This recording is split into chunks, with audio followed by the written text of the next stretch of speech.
Hi everyone, this is Dikshit. Welcome to my channel. In this particular video, we will going to discuss about deploying call booking microservice application on Kubernetes EKS cluster. And I would say this is a second video in this series. If you have not watched the first video, please do watch it. I'm going to provide the link in video's description. And I would say the first video is deploying microservice and Docker is a prerequisite to watch this particular video, because in that particular video, I've discussed about what the application is about, architecture of the application, and also technical details of each microservice to deploy whole application. And as well as we have written a Docker file and created a Docker image and deployed onto the Docker post. And at the end, I have tested the application as well. So that's why I said this is a prerequisite. And also with that, so you need to have other prerequisites that you need to know the basics of Docker and also Kubernetes manifest files like deployment, services, config maps, PV, PVC, those kind of Kubernetes manifest file basics also you should know. And we will be deploying the application on EKS cluster. So that's why we will be using services in AWS like EC2, EKS, ECR, and IAM services. And now, so let me briefly explain about the architecture of the application again. So in my application, there are 4 microservices and 2 different modules. So one is user module. You can see that the user module has 2 microservices. One is user UI. The other one is user API. User UI is a React.js microservice and user API is a Node.js microservice. So whenever a user accesses user UI, so this is how the page looks like. And the user can provide his details like name, email address, service type, and also the screenshot. So once the user provides that particular information, clicks on the submit button, the data from user UI will definitely flow on to user API. And the user API interacts with the MongoDB and inserts the data to this MongoDB. On the other hand, we have admin module. In the admin module also, there are 2 microservices, which are admin UI. The other one is admin API. Again, UI is developed by using React.js and API application are a microservices developed by using Node.js. And the admin user will gonna see this particular UI when he or she accesses admin UI. And once the user provides us username and password, so this is a page that admin user will gonna see: booked calls, scheduled calls, done, and spam. And depending on the admin user actions, like pressing on schedule or like spam, so then the data from admin UI flows to admin API, and then in turn, that admin API updates the data in MongoDB. And whenever there is a new call, so that particular data also will be taken by this admin API and provides it back to the admin UI. So this is a simple architecture of the application. I have 4 microservices and a database. So to deploy all the microservices, I need EKS cluster. So now let's see what are all the things which will be there and which will be connected to my EKS cluster. So I'm going to create a EKS cluster, which will have the connectivity to AWS ECR. In the AWS ECR, I'm going to place all my Docker images related to microservices. And also in the EKS cluster, I would like to create 3 node groups. The first node group is of type R series. In this node group, I will gonna deploy MongoDB. MongoDB is a memory intensive application. So R series machines go well with memory intensive application. So that's the reason the first node group will be of R series. And the next node group will be of T series. And here I'm gonna deploy all admin related microservices. And I'm gonna use less resources here because I wouldn't expect much traffic on admin apps. And the other third node that I'm going to create again of type T series, but with a more resources. Here I'm going to deploy microservices related to user apps. So user apps can have much more load compared to the admin. So that's the reason I would like to create one more node group of different T series machines with a higher resources and will deploy user related apps on top of this particular node group. Now let's see the execution plan. So I'm going to follow a few of the steps to deploy the whole application on EKS cluster. So those steps are first, I'm going to create an EC2 machine. This is where I'm going to clone the code where my Docker files are already existing, which I've created in the first video. So once that particular code has been cloned, I'm going to use a Docker build instructions and create the Docker images. Once the images are created, so I'm going to create a respective ECR repositories and I'm going to push whatever the images which I've created to the ECR repo. And once the images are available on ECR repositories, I'm gonna start creating EKS cluster by adding node groups and also establishing the connectivity between AWS ECR to pull the images to deploy microservices. So once the setup is ready, so I'm gonna start writing Kubernetes manifest file. First, I'm gonna create Kubernetes objects like namespaces and resource quota to have a control over the resources which will be used by my microservices. So once namespace and resource quota is created, I'm going to start writing Kubernetes manifest file to deploy the MongoDB. Once MongoDB is deployed, so I'm going to start writing Kubernetes manifest files for user API and admin API. I'm going to deploy user API and admin API on EKS cluster. Once those are up and running, so then I'll start writing Kubernetes manifest file for user UI and admin UI. Once all the microservices and DB is up and running, so then I'm going to do some kind of testing by using some dummy data. First step in our execution plan is to create a EC2 machine, and then upon that, we will gonna clone call booking microservice application code onto this EC2 machine, and we will gonna generate the Docker images. So once that is done, so in AWS console, we will gonna create ECR repos, and whatever the created Docker images, we will gonna publish onto these ECR repos. So let's do that. So let me log into AWS console. I've already done it. I've already logged into my AWS console. And one thing, so in my case, I'm going to use AWS Cloud for this particular video. If you're comfortable with any other cloud like Azure or GCP, you can go ahead and you can use that. Also, in my case, I'll be using Mumbai region. If you want to use any other region, you can go ahead and you can use that. So now let's create a EC2 machine. Let me click on EC2.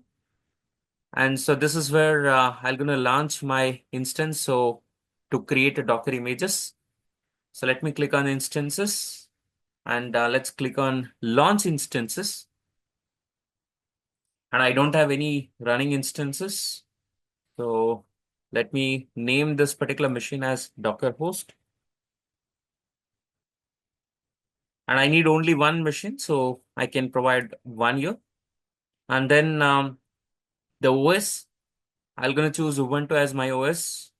If you're familiar with any other OS types like Amazon Linux or Red Hat, there are multiple options. You can go ahead and you can choose that. And then I'm going to choose AMI, which is 22.04. Let's confirm the changes. And once that is done, so instance type. So in my case, T2 micro won't be enough. So I need a little more resources because I'll have multiple images that I need to create. So that's where I'm going to choose T2 large. I'm going to take it. And then key pair. So this helps in to log into this particular machine. So in my case, I'm going to choose already existing key pair.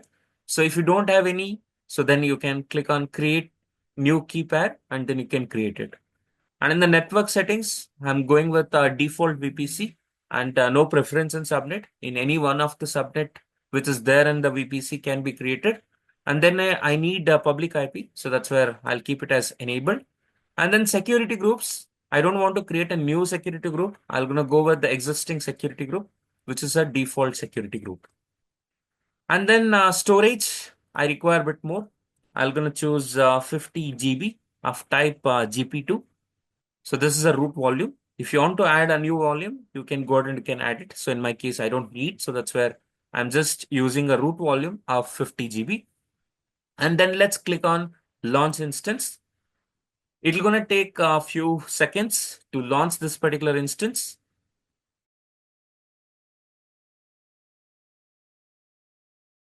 So now you can see that whatever the machine that I've created, which is in initializing status, but that's fine. So instance state is up and running. So that's where I can log into the machine. So let me select this particular machine and let's click on connect.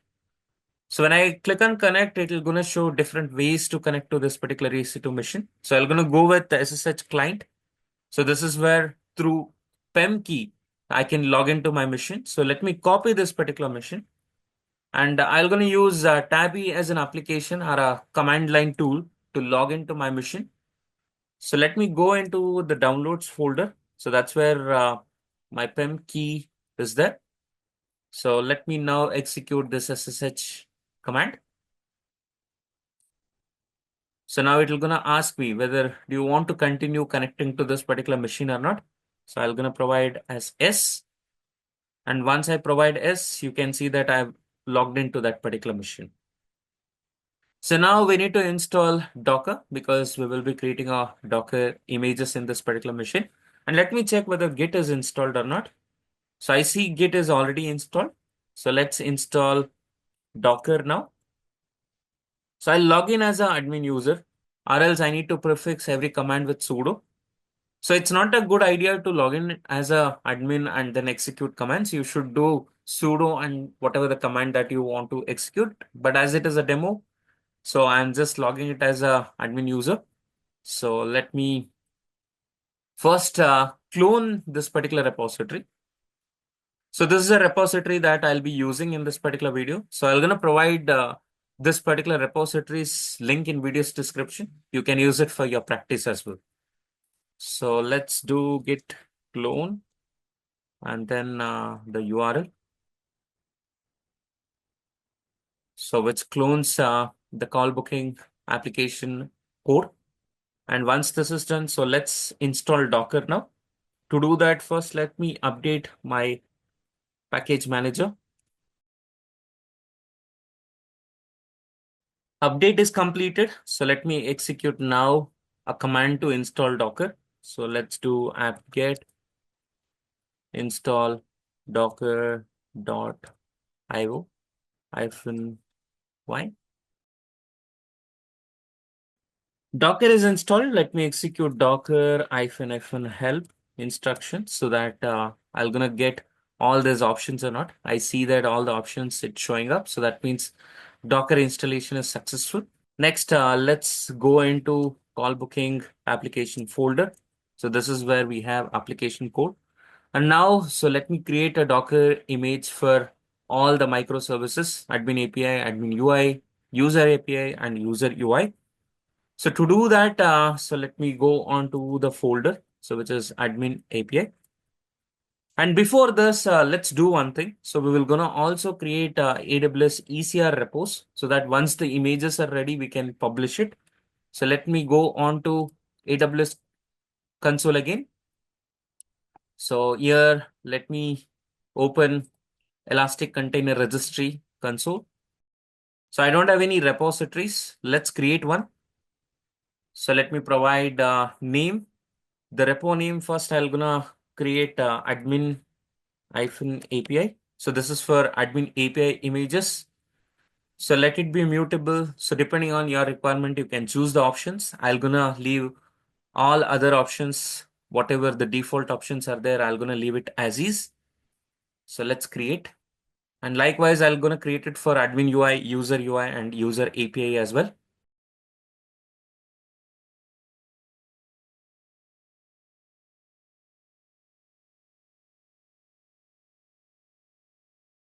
Now all the 4 ECR repos has been created. So now let's start with admin API. When we select this particular repo and then click on view push commands, so it'll gonna show all the commands to publish image to that particular repository. So let's follow the same instructions. So let me go into my particular machine and in this admin API. So first let me execute build command. So to create a image, so let me check whether I have required Docker file or not. So this is the Docker file that I've created in our first video. And let me execute this build instruction. So it will gonna download the base image. On top of that, it executes whatever the instructions that I've specified in Docker file. So now Docker build has been completed. If I want to push it to this particular ECR repo, so then we need to tag it properly. So I'm gonna copy this particular command so that it will gonna tag it in a proper way. And then I'll be able to push it to this particular AWS ECR. So let's tag with this particular account ID and then the region and then the image name. The latest tag is what I'm providing. So usually the best practice is never use this latest tag. You need to always use some kind of a version. So let me use it as 1.0 and enter. So when I do that, so now my image will be tagged properly. So let's check that Docker images. So when I do that, you can see that admin API image is there and which has been tagged properly so that I can push it to my AWS ECR. Now let's copy the push command. So here I need to provide my tag, which is 1.0. So now let's try to push it. So here you can see that it says that no basic auth. So of course, first we need to authenticate our ECR repo to push it. So to do that, this is a command that we need to execute. So let me execute this particular command. You can see that first we need to install AWS CLI because you can see it is using AWS command line to authenticate with AWS ECR. So let me install that AWS CLI. To do that, let's execute apt-get install AWS CLI.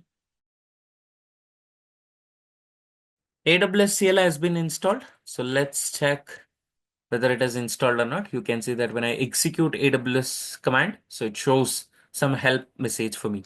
So that means AWS command line has been installed successfully. So now let's execute that AWS ECR authentication command.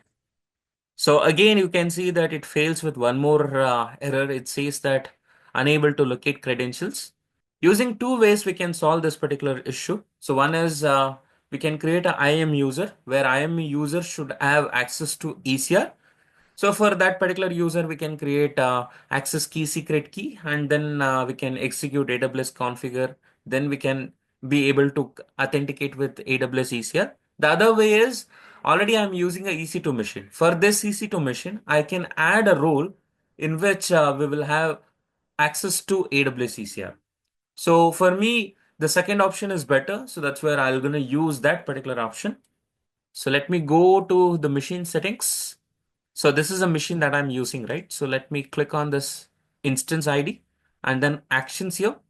And then once you click on actions, you can click on security and modify IAM role. So this is where you can choose a role where we will have access to AWS ECR. So I don't have any IAM role right now. So let me create one. So let's click on create IAM role. So let's click on create role.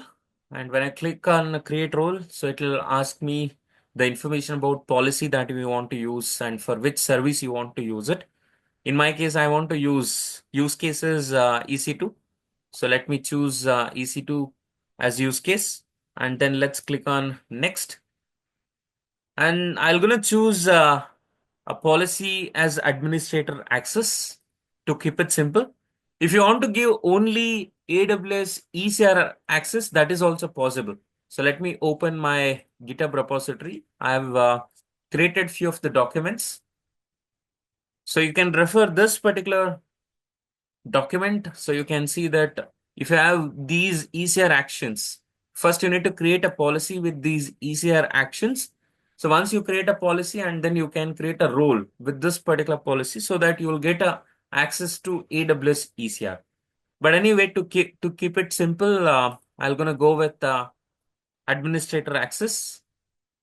And once you select that particular one, click on next, and you can provide the name. So I'm gonna provide it as admin-role, and description is auto-filled already. So then let me click on create role. So now this particular role has been created. So let me choose this particular admin role and then click on update IAM role. So now I've updated my instance security settings with this particular role. So let's check that. You can go to security tab and here also you can check what is the IAM role which has been assigned for this particular instance. And now let me go into the machine and let's execute this AWS ECR get login password again. So now you can see that login is succeeded. So this is how you're going to log into AWS ECR. So once this is done, so now I can go ahead and I can execute ECR publish instruction to push the image. So Docker push commands, I can use it because already I've been authenticated with AWS ECR. So now let's execute Docker push. and then the image name. Okay, so here I need to change the tag. So because I've tagged it as 1.0.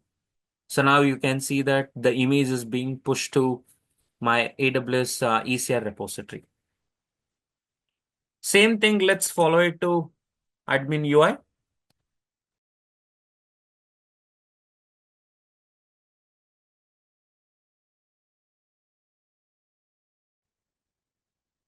Admin UI image has been created. So now let's tag it properly so that I can push it to ECR. So I'll also use 1.0 here as well.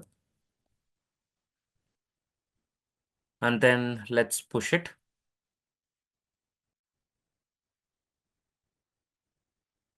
One point zero proper tag so that now the images will be pushed.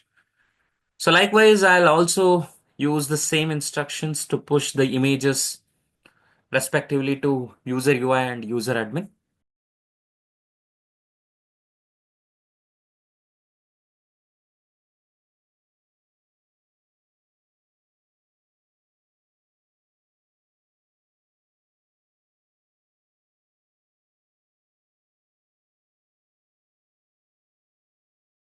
So now all the images has been pushed onto ECR repos. Let's confirm that.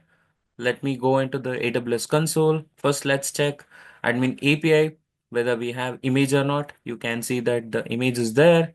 Likewise, admin UI, and respectively, I can check user API and then user UI. So if image push is successful, so then you can see the image here as well.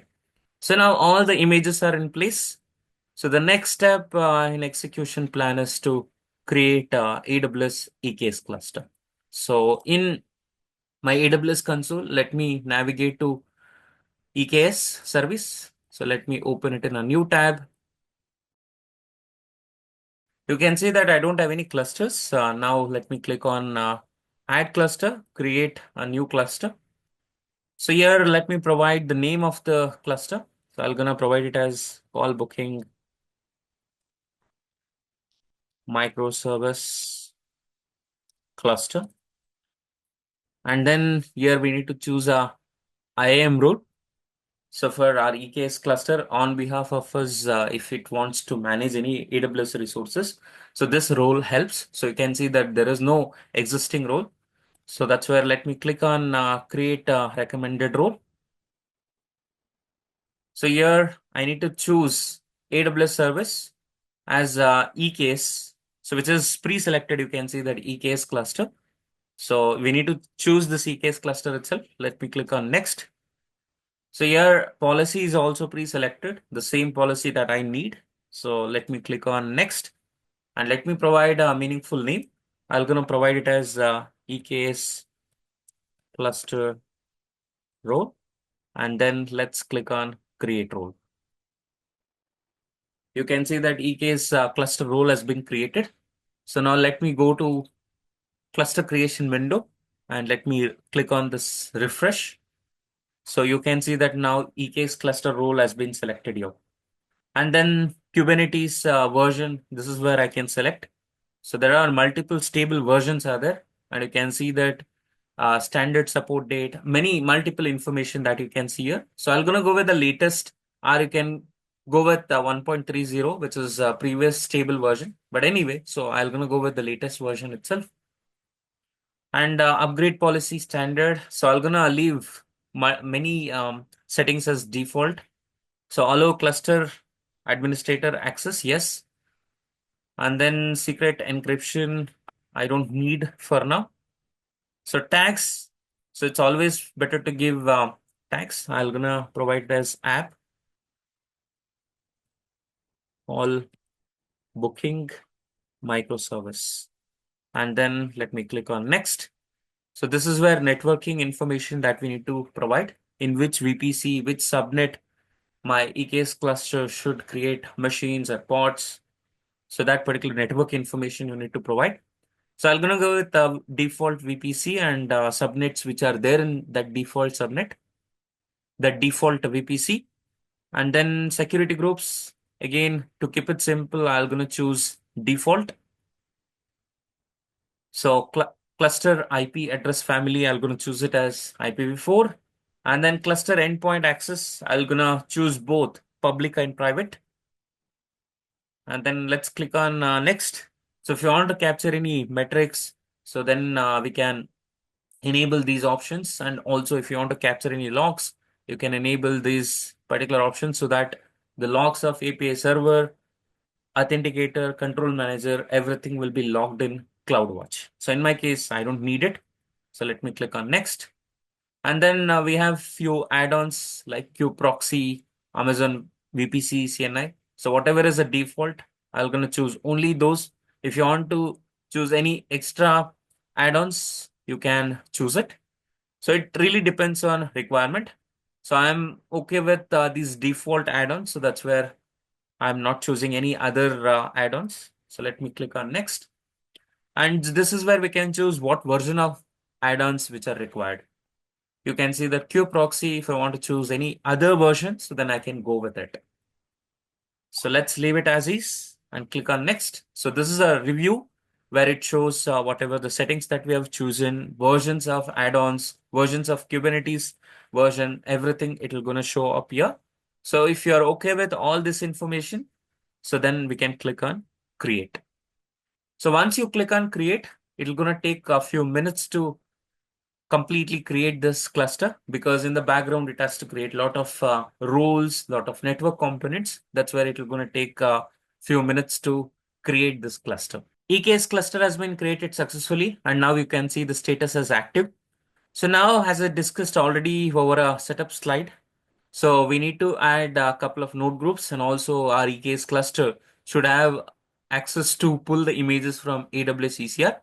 So that is what we will going to do it now.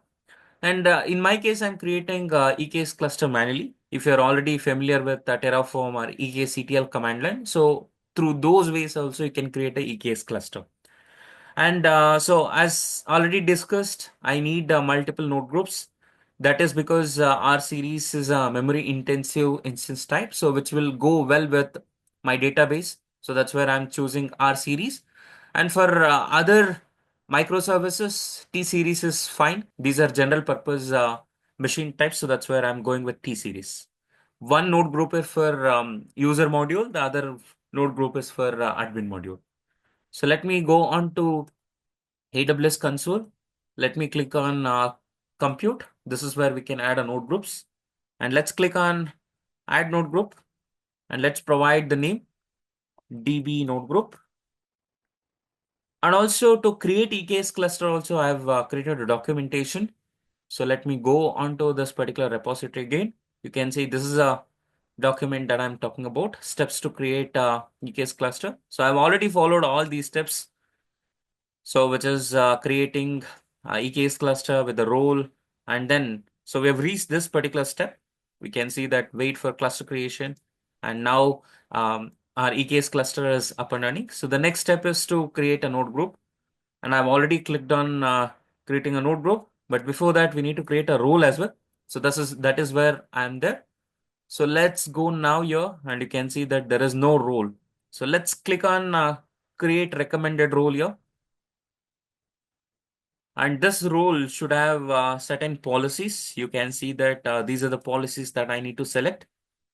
So these role, whatever I create, will be attached to EKS node so that it can pull the images from AWS ECR, and as well as it can create required pods, required Kubernetes objects. So now, so let me go to create recommended role. And here I need to choose use case as EC2, and then click on next. And this is where I need to choose policies. So in the documentation, whatever the policies which are there, so I'm going to choose those policies. So let me click on next. You can see these are the three policies that I require, which has been already chosen. And now let's give role name. So I'll give it as EKS node group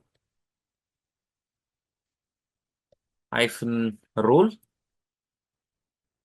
and then click on create role. So the role has been created. Let's go to this node group creation, and let's click on this refresh button. So now I should be able to see that particular role, whatever I've created.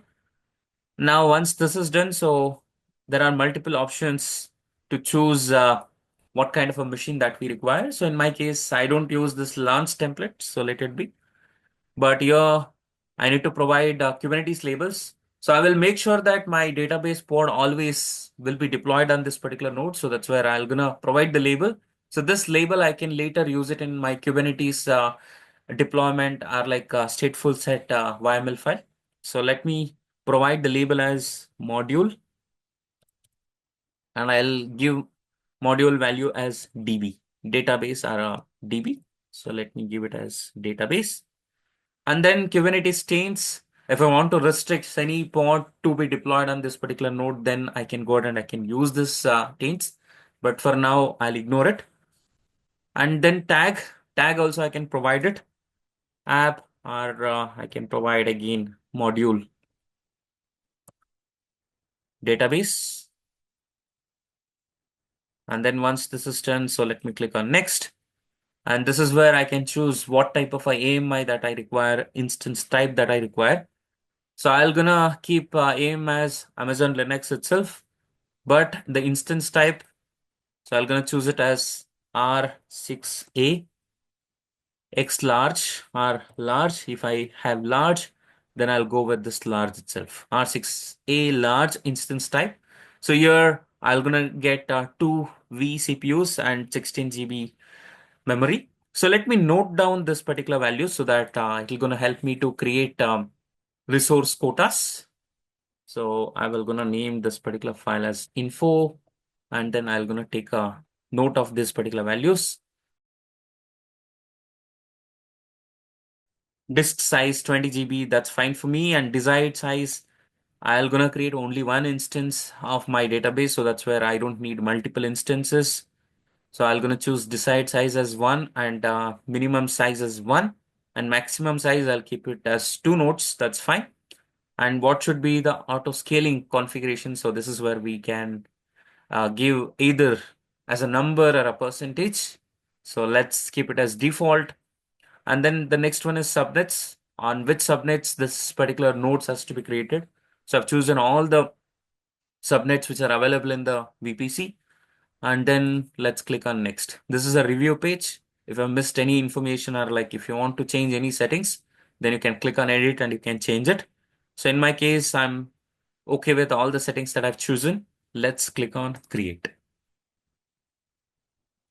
And it will gonna take a couple of minutes again to completely create this particular node groups, because again it has to launch EC2 machines and then network components which are related to all that particular node group, and Kubernetes pods, admin pods which are required for this particular node groups will be launched. So that's why it will gonna take a bit of time. So meanwhile, we can create node groups for our admin module and user module as well. And once this particular node group is completely created, you will be able to see the nodes here as well. You can see that now this particular node group is in status creating. So now let's add the other 2 node groups. Let me click on add node group and provide the name. I'm gonna give it as admin node group and then select IAM role. I've already created same IAM role that I'm gonna choose. The same steps here, whatever I've documented, same steps that I'm following. So let's give a label. I will give it as module and I will name it as admin. Tag also the same thing. Next. So I'm gonna go with T series, T2 dot, I'm gonna go with large, as admin microservices doesn't require much of resources. So that's where I'm just going with T2 large. So let me take a note of it.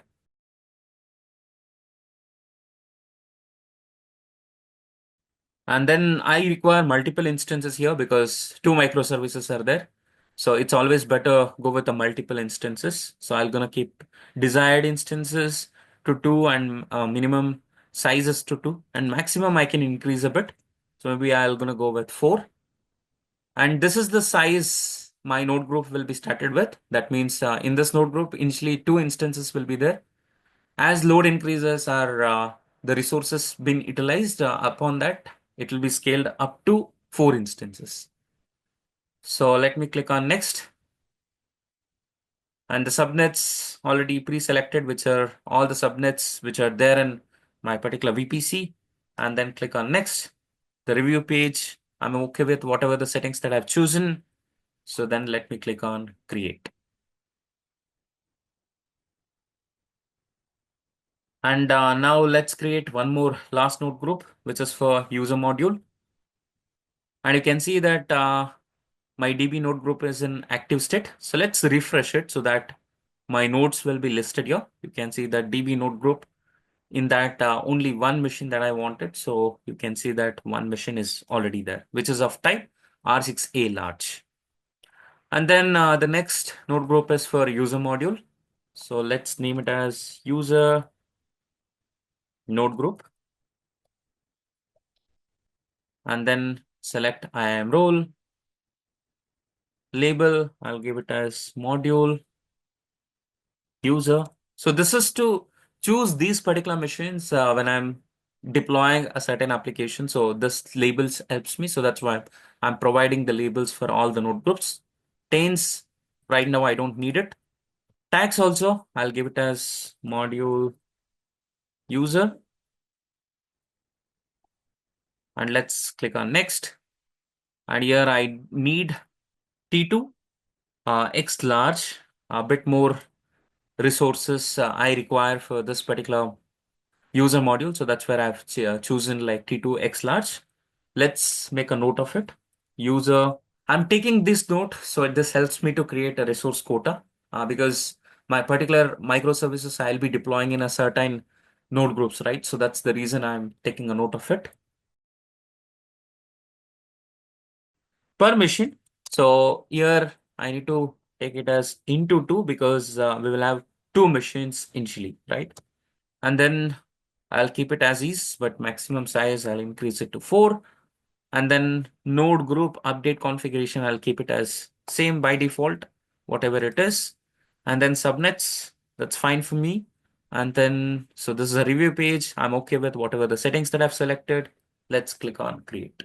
Now let's check whether all the node groups has been created or not. You can see that 3 node groups which are already created. Let's click on refresh. And I see that already 2 node groups are in active status.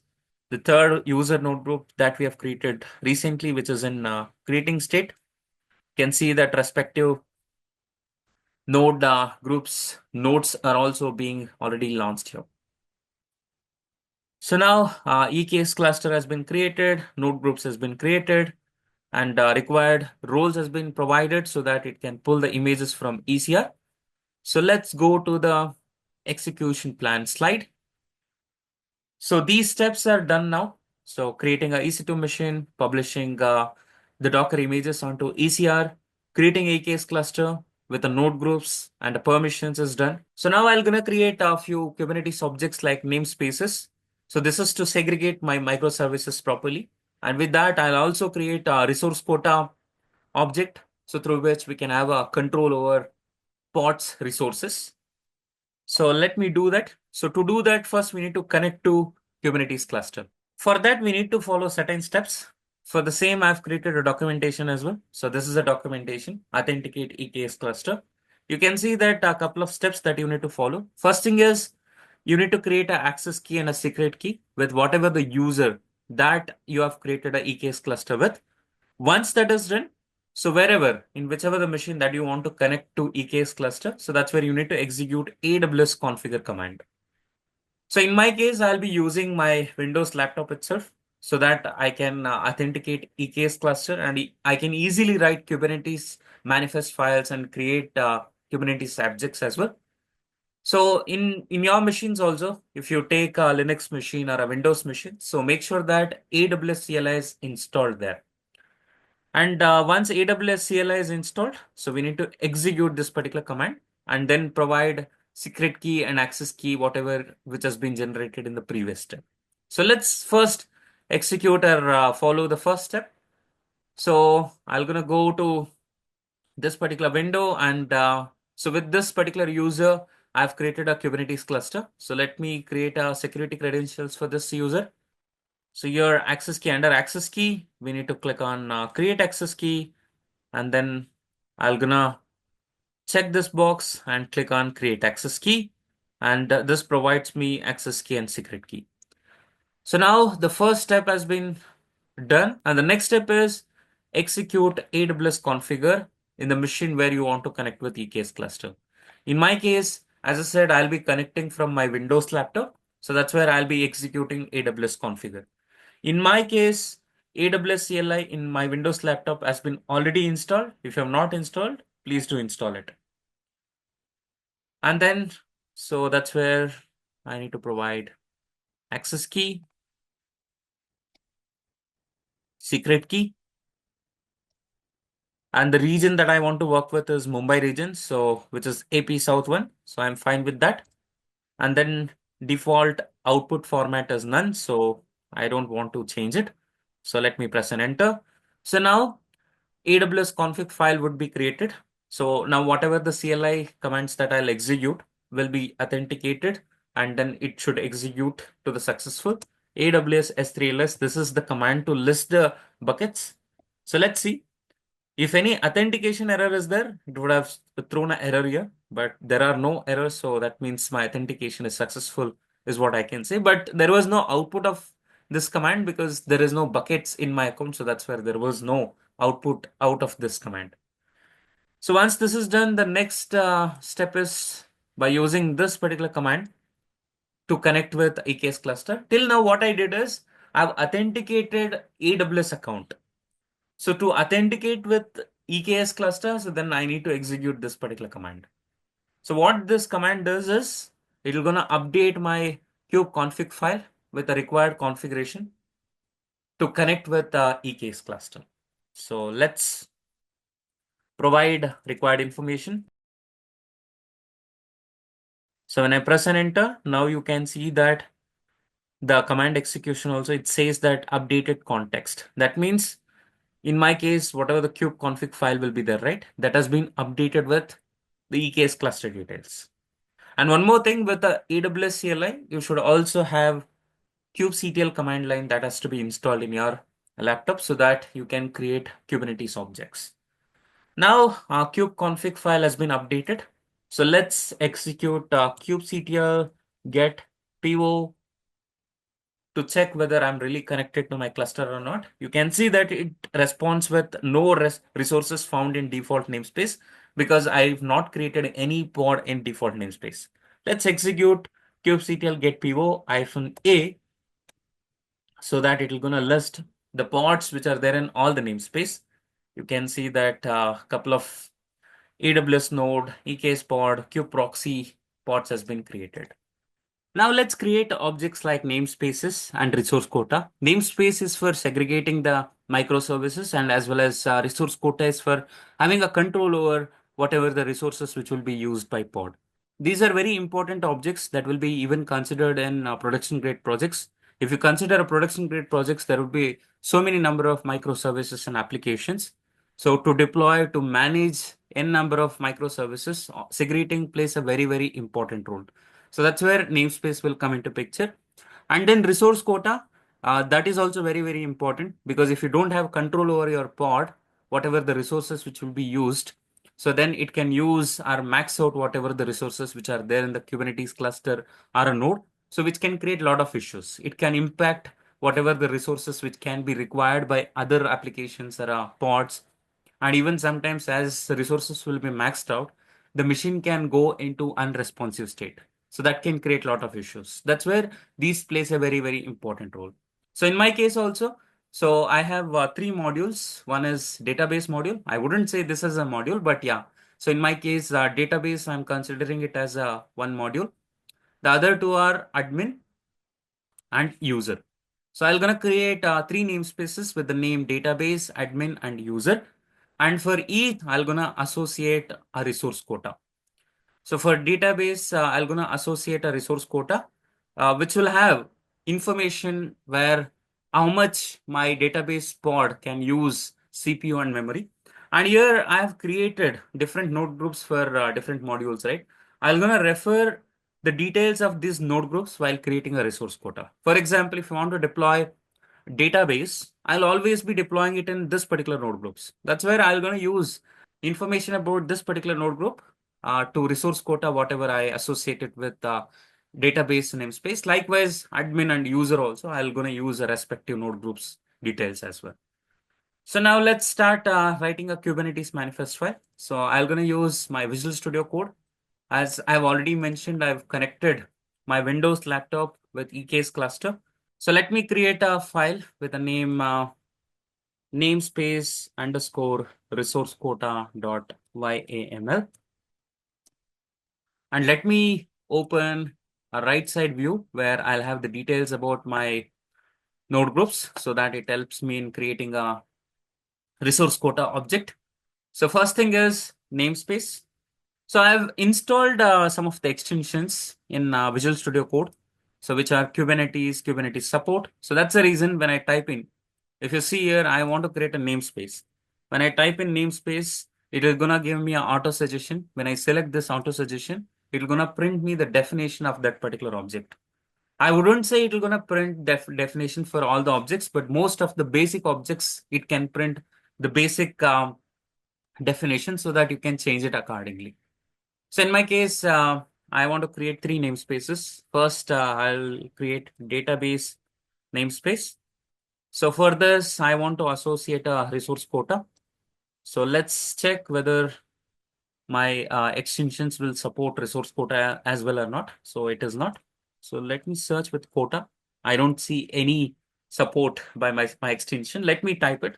So first tag is API version. For resource quota, API version will be V1. The next is kind. Kind is resource quota. We need to provide meta information.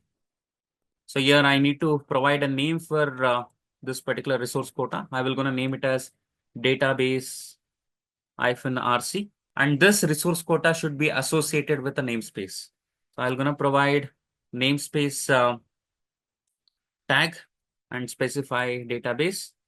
So because of this particular tag, so now resource quota will be applied on this particular namespace. I need to specify the specifications. Here I'm specifying the hard limit. And within that hard limit also, I'm specifying requested CPU, requested memory, and likewise limits CPU, limits memory. So that is what I'll be defining it here. As I've already specified, so I'll be using node groups details, resource details while creating a resource quota because my database pod will always go into this particular node group. So that's the reason. So I'm gonna use resource quota as it has already 2 CPU and 16 GB. Request is something with this particular resources, the pod will be started. Limit is something until that particular point, the pod can grow. So that is what limits and request means. In the request, already I have 2 CPU, right? So maybe I'm gonna provide 1 core so that pods can be used to start with. And then request memory, I'm gonna give it as 8 GI. And then limit CPU, I will give it as 1.5 core. So now you might have a question. So why can't I use 2 CPUs here? So already there are some admin related or Kubernetes cluster related pods will be running. So we need to provide a bit of a CPU and memory for that as well.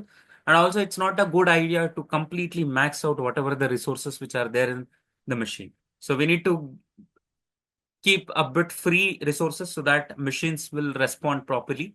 If you use complete resources, then machines can go into unresponsive state, which can impact the whole application as well. So that's where I'm taking 1.5 core and other 0.5 core can be used for other pods which should run as part of Kubernetes cluster. And I'm leaving bit of free CPU as well. And then limit memory, I will keep it as 12 GB. The next namespace that I want to create is admin namespace. Let me use whatever the definition files that I've created already. So let's use the separator. And now I'll call this namespace as admin and resource quota name as admin RC. And likewise, I'm gonna name or attach this admin RC to admin namespace. Requested CPU memory, limit CPU memory will gonna change because node group has a bit more resources here. Here I have two machines, so that means the total capacity of a node group will be 4 CPUs and then 16 GB memory. Let me remove this into 2 because it was 2 machines, so that's where I've just kept it as into 2. So here, as it is 4 CPU, maybe for requests, I'm gonna take 2, and memory, I'm gonna take it as 8 GB itself. For limit CPU, I'm gonna use 3 cores, and limits memory, I'm gonna keep it as 12 GB itself. And now again, let me copy paste this particular namespace definition and resource quota for user related namespace. User, and then I'm gonna name this resource quota as user as well. So here again, the resources will gonna be changed because user microservices requires bit more resources. That's where I've taken a T2 node group with a higher machine size. Here total resources that I will have is 8 core CPU and 32 GB memory. And request CPU, I'm gonna keep it as 4 CPUs, 4 core. Requested memory, I'm gonna take it 16 GI. Limit CPU, I can increase bit more. I'll keep it as 6 core. And then limits memory, so I have 32 GB. I have already defined requested as 16 GI. So I can consider 28 or 30 GI as my limit memory. So now I've created namespaces and resource quota according to whatever I have it in our node group. So now let's create this particular objects. kubectl apply -f rc yml. So now you can see that namespaces has been created according to that, like resource quota, whatever we have created has been attached to that particular namespace. Everything is done. So let's check one of the namespace and resource quota. First, to list all the namespaces, we can execute a command kubectl get ns. So now you can see that 20 seconds ago, we have created few of the namespaces, which are admin, database, and user. And now let's check kubectl get quota. To list resource quota, we can use quota as a keyword in namespace database. You can see that whatever the resource quota that we have created is being associated to it. Likewise, we can check for admin and for user as well. So these are the resource quotas that we have created. One more thing I would like to say about resource quota and namespace. These are the objects which will be created by Kubernetes admin, not the application developer or like DevOps engineers who work to deploy applications. And in case if application grows and the resource quota has to be increased, the definitely usually what happens is like they will raise a request to Kubernetes admins and they will gonna increase the quota for that. So that is how it will work. And now, so we have created a resource quota and namespaces for the segregation. Now what we will do is we will gonna deploy a MongoDB database which is required for my application. So that is what we will gonna deploy. So let's start that. So let me close this particular window so I don't need it anymore. Let's save it, and then now let me create a new file or a folder because I'm gonna kind of create all the related objects MongoDB under this particular folder. So I'm gonna name this folder as Mongo, and under this Mongo folder, so I'm gonna create a file name stateful set. Usually if it is a stateful application like a database, so then in Kubernetes, it is suggested that you need to create a stateful set object rather than a deployment. If it is a stateless application, then you can go with deployment itself. As in my case, it's a database, I'm going with a stateful set. So for that also, let's check whether my particular extension as a definition or not, you can see that Kubernetes stateful set. So I'm going to use this particular one. For stateful set, API version is app/v1. Kind is a stateful set and metadata. So this is where we need to provide stateful set name. So I'm going to name it as MongoDB. So let me copy this because I'm going to use the same name across multiple places. So next one is specifications. Under specifications, the first tag is selector. Under the selector, so we will gonna provide the match labels, the labels of the pod. So this is very important. If this label, match labels and the labels of a pod, if it is not correct, then whatever the stateful set that we create won't work properly. So that's where it is very important. This match labels, whatever the labels which are under match labels and labels under container template should be one and the same. So I'm gonna provide it as MongoDB and the service name. I'm gonna create a service with the same name, MongoDB SVC. And then number of replicas that I would like to create is 1. If I create 2, so then data consistency won't be there across multiple replicas. For that, again, like we need to create something called as operator. We need to manage with that. I want to keep it very simple in this video. So that's where I'm going to create 1 replica. And this is the template of the pod, how my pod should look like.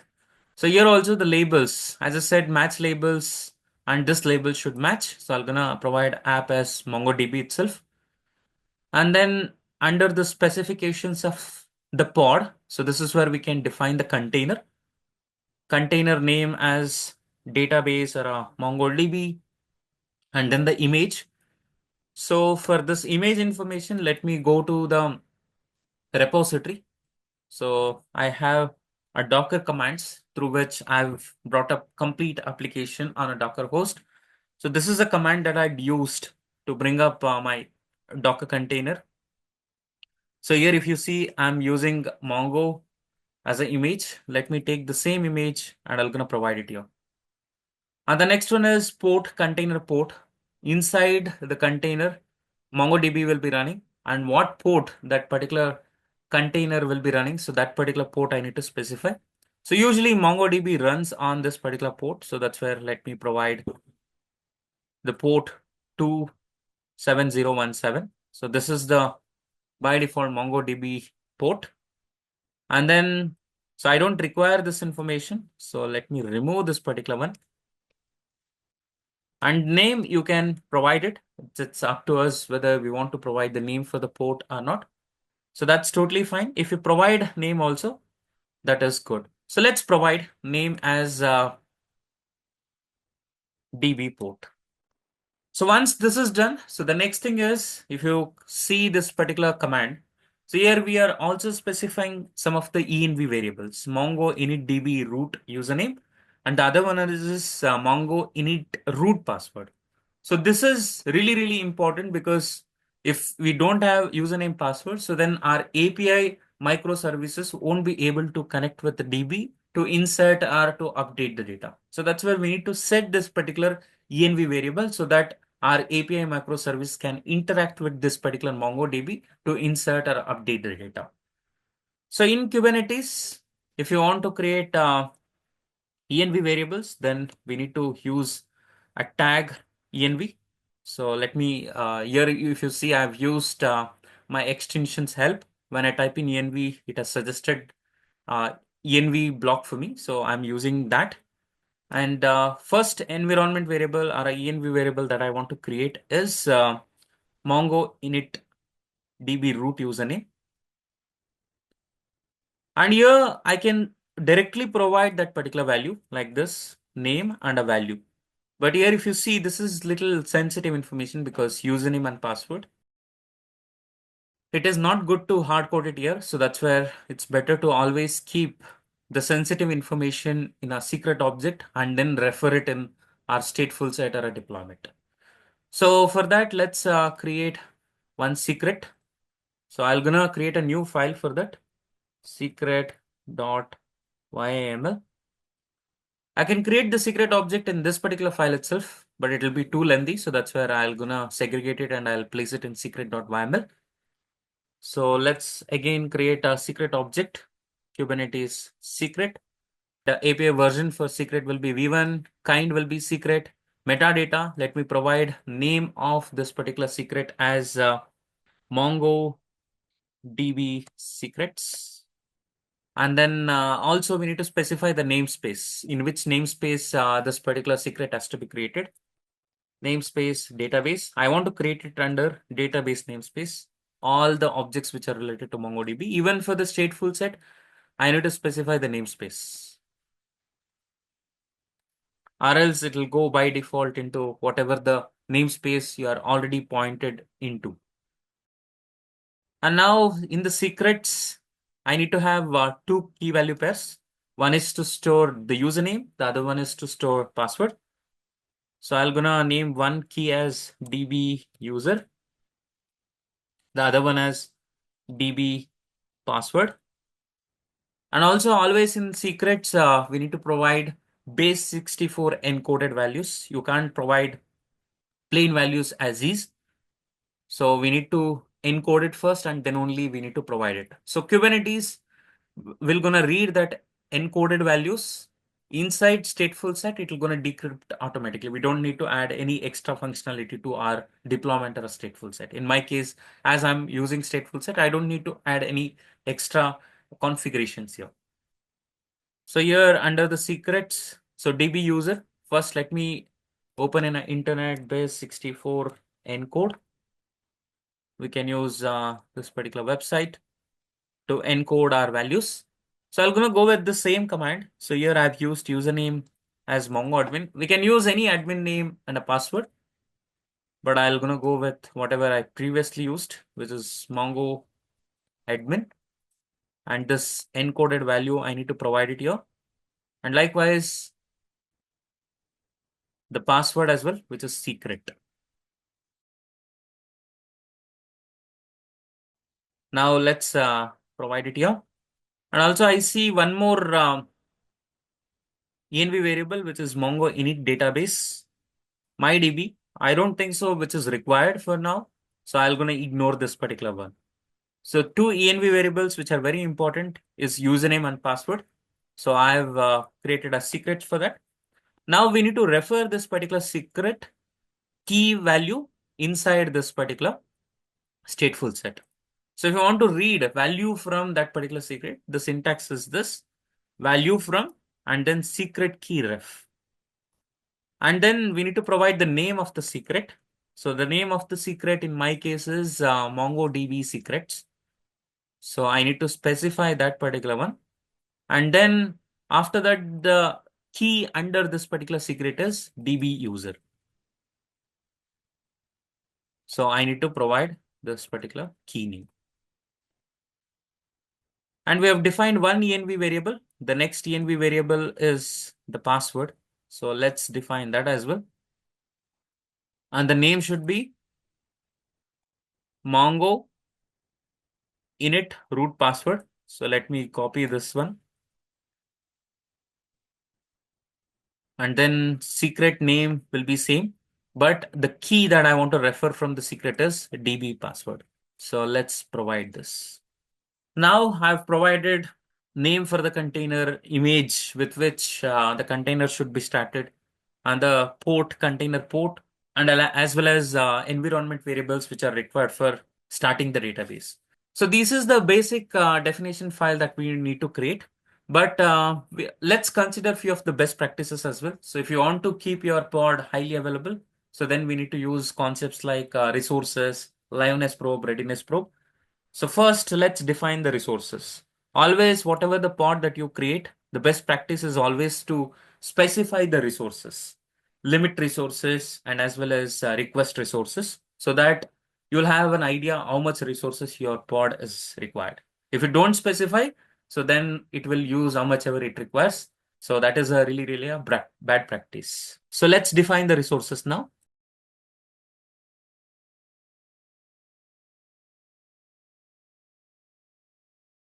So here you can see that resources block. Under this resources block, we need to define the requested memory CPU and then limit memory CPU. So request CPU memory is something with this resources, the pod will be started and it will be up and running. And limit CPU and memory. So this is the max memory or a CPU that pod can use. So that is what we are defining it here. So in my case, let me give memory. So for this memory, we will gonna give it as 2 GI. So this values, it should be string. So that's where 2 GI we can give. And then CPU. So let me check the resource quota of database, how much we have requested. So maybe 1 core we can use it. As this is the only pod that I'll be deploying, right? So 1 core which I have in that particular namespace or that particular node group. So I can use 1 core, or I can define it like this also, 1000 millicores. I can define it like this as well. And then memory, let me check again resource quota. So here you can see that limits 12 GB. Till 12 GB I can use it. Define it as 8 GI.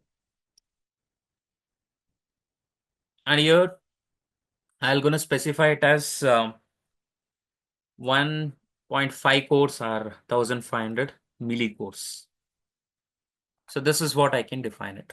And now I've defined the resources. This is always a best practice so that you'll have idea how much resources your pod is being used.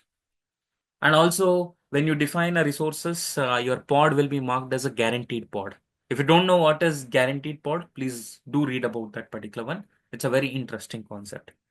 And the next thing is we need to define liveness probe and readiness probe. This makes sure that your pod is highly available.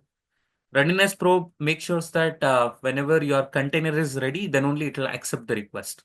Liveness probe is it will gonna execute the health check. If there is some issue with your pod, so then it will try to restart. So that is the advantage of readiness probe and liveness probe. So let's provide readiness probe. So liveness probe. First, it's always better to go with the readiness probe. Let's change this with the readiness probe. Under readiness probe, there are multiple types that we can use. So I'm gonna use TCP socket, and then under that we need to specify what port.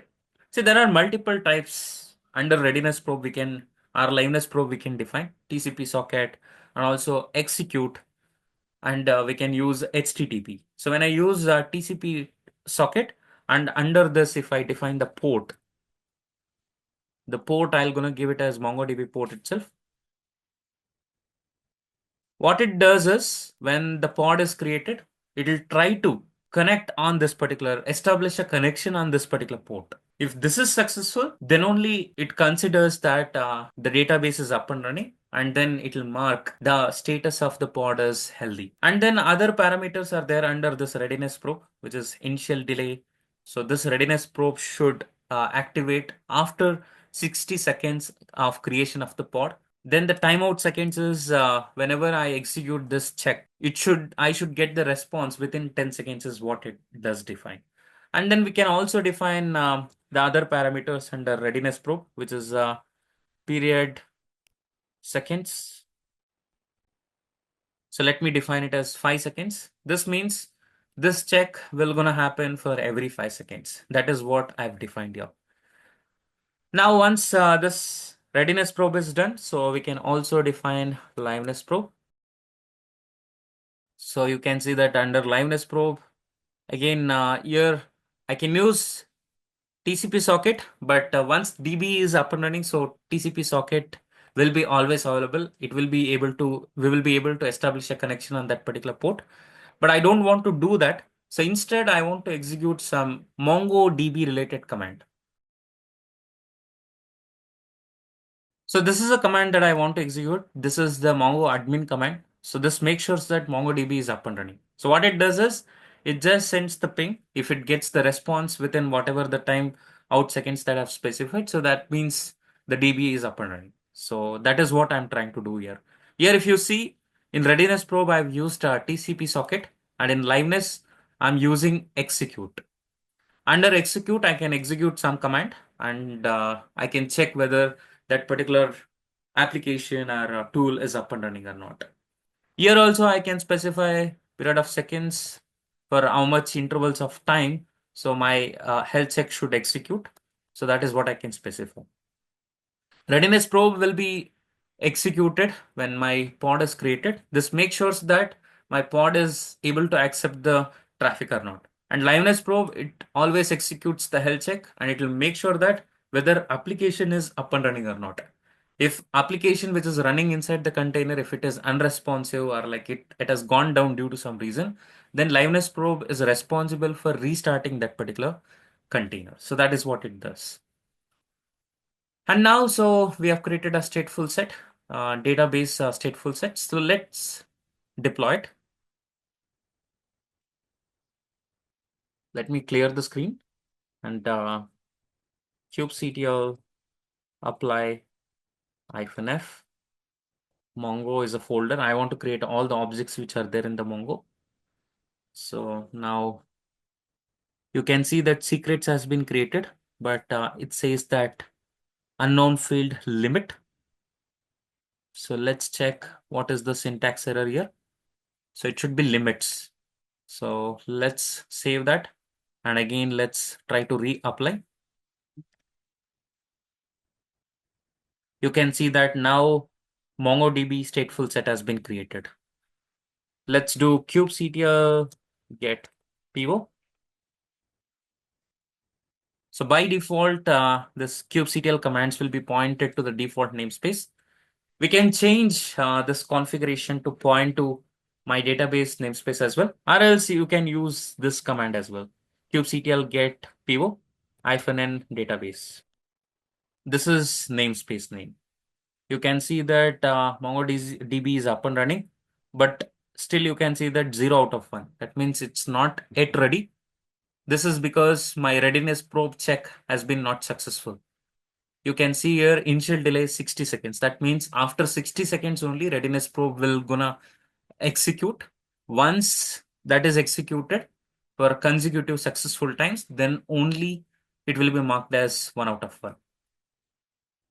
And it will be bit really annoying always to attach this particular -n database. If you want to set the current namespace to database, so then we can use this particular command.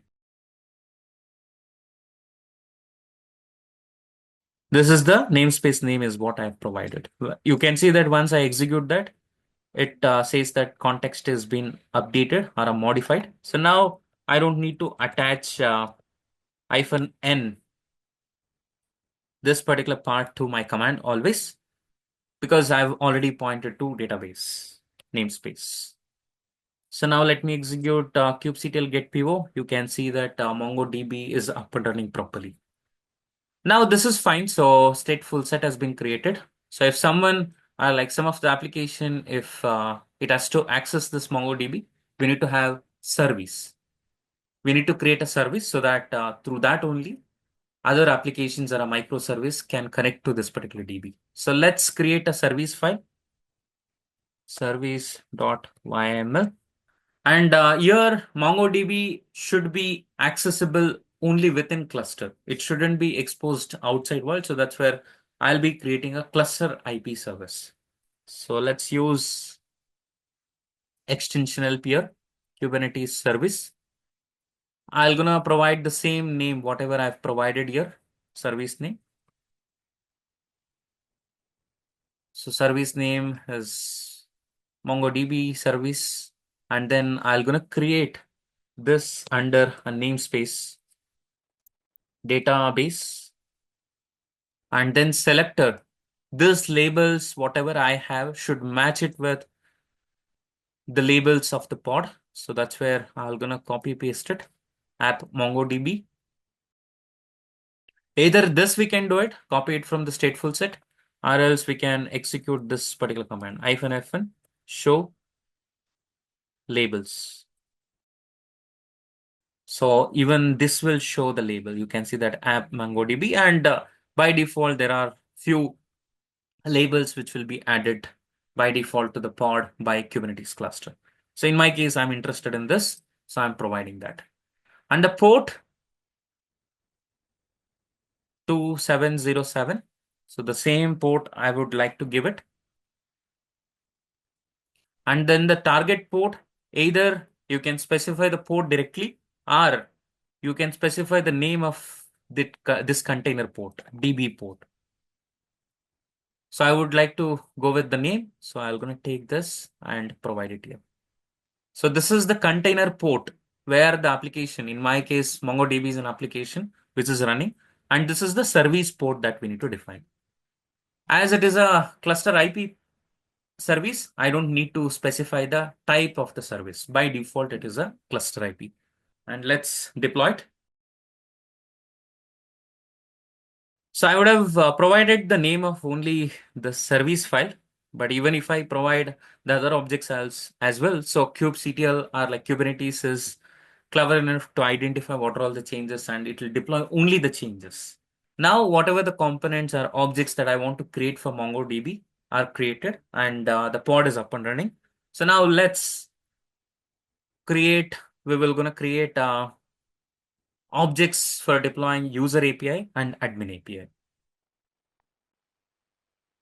Let me create a folder for creating objects which are related to admin API. So let's name it as admin-API. And so for this is a stateless application. So that's where I'm going to create a deployment file. So let me create a file with deploy.yml. It can be any name. So I'm just giving deploy.yml for the simplicity. So let me close whichever the files that I don't require. So then I'm going to use my Visual Studio Code extension. I'm going to just type deployment. Simple and complete is there. I'm going to use deployment complete. So let's see what are all the fields that I'll get it there. Here API version is extension v1 beta. So this is not correct. I'm going to use apps/v1 and then the kind will be deployment. This is where I need to provide the metadata, the name of the deployment. And then the name will be, I'm going to call it as admin API. And the label, so I'm going to provide it same.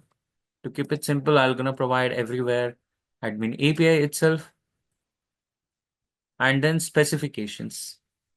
I see that there are some selectors and everything is missing. So strategy, I don't need for now. So next thing is selector. That is very important. Selector. So under this selector, I need to specify match labels. So under match labels, whatever the pod labels will be there, right? So those labels I need to specify. I'm going to take this itself. Maybe rather than giving name, I'm going to give app admin-API. This particular label I'm going to use. We can use, it's better to always use multiple labels. And I'll also name it as module. And then I'm going to use module name as admin. The same label, I will provide it here as well. So the next thing is now the selector is done. And so under the template, this is where we need to provide the metadata about the pod. Here you can see that labels, I'm providing it as admin API, module as admin. And this is the specifications of the pod.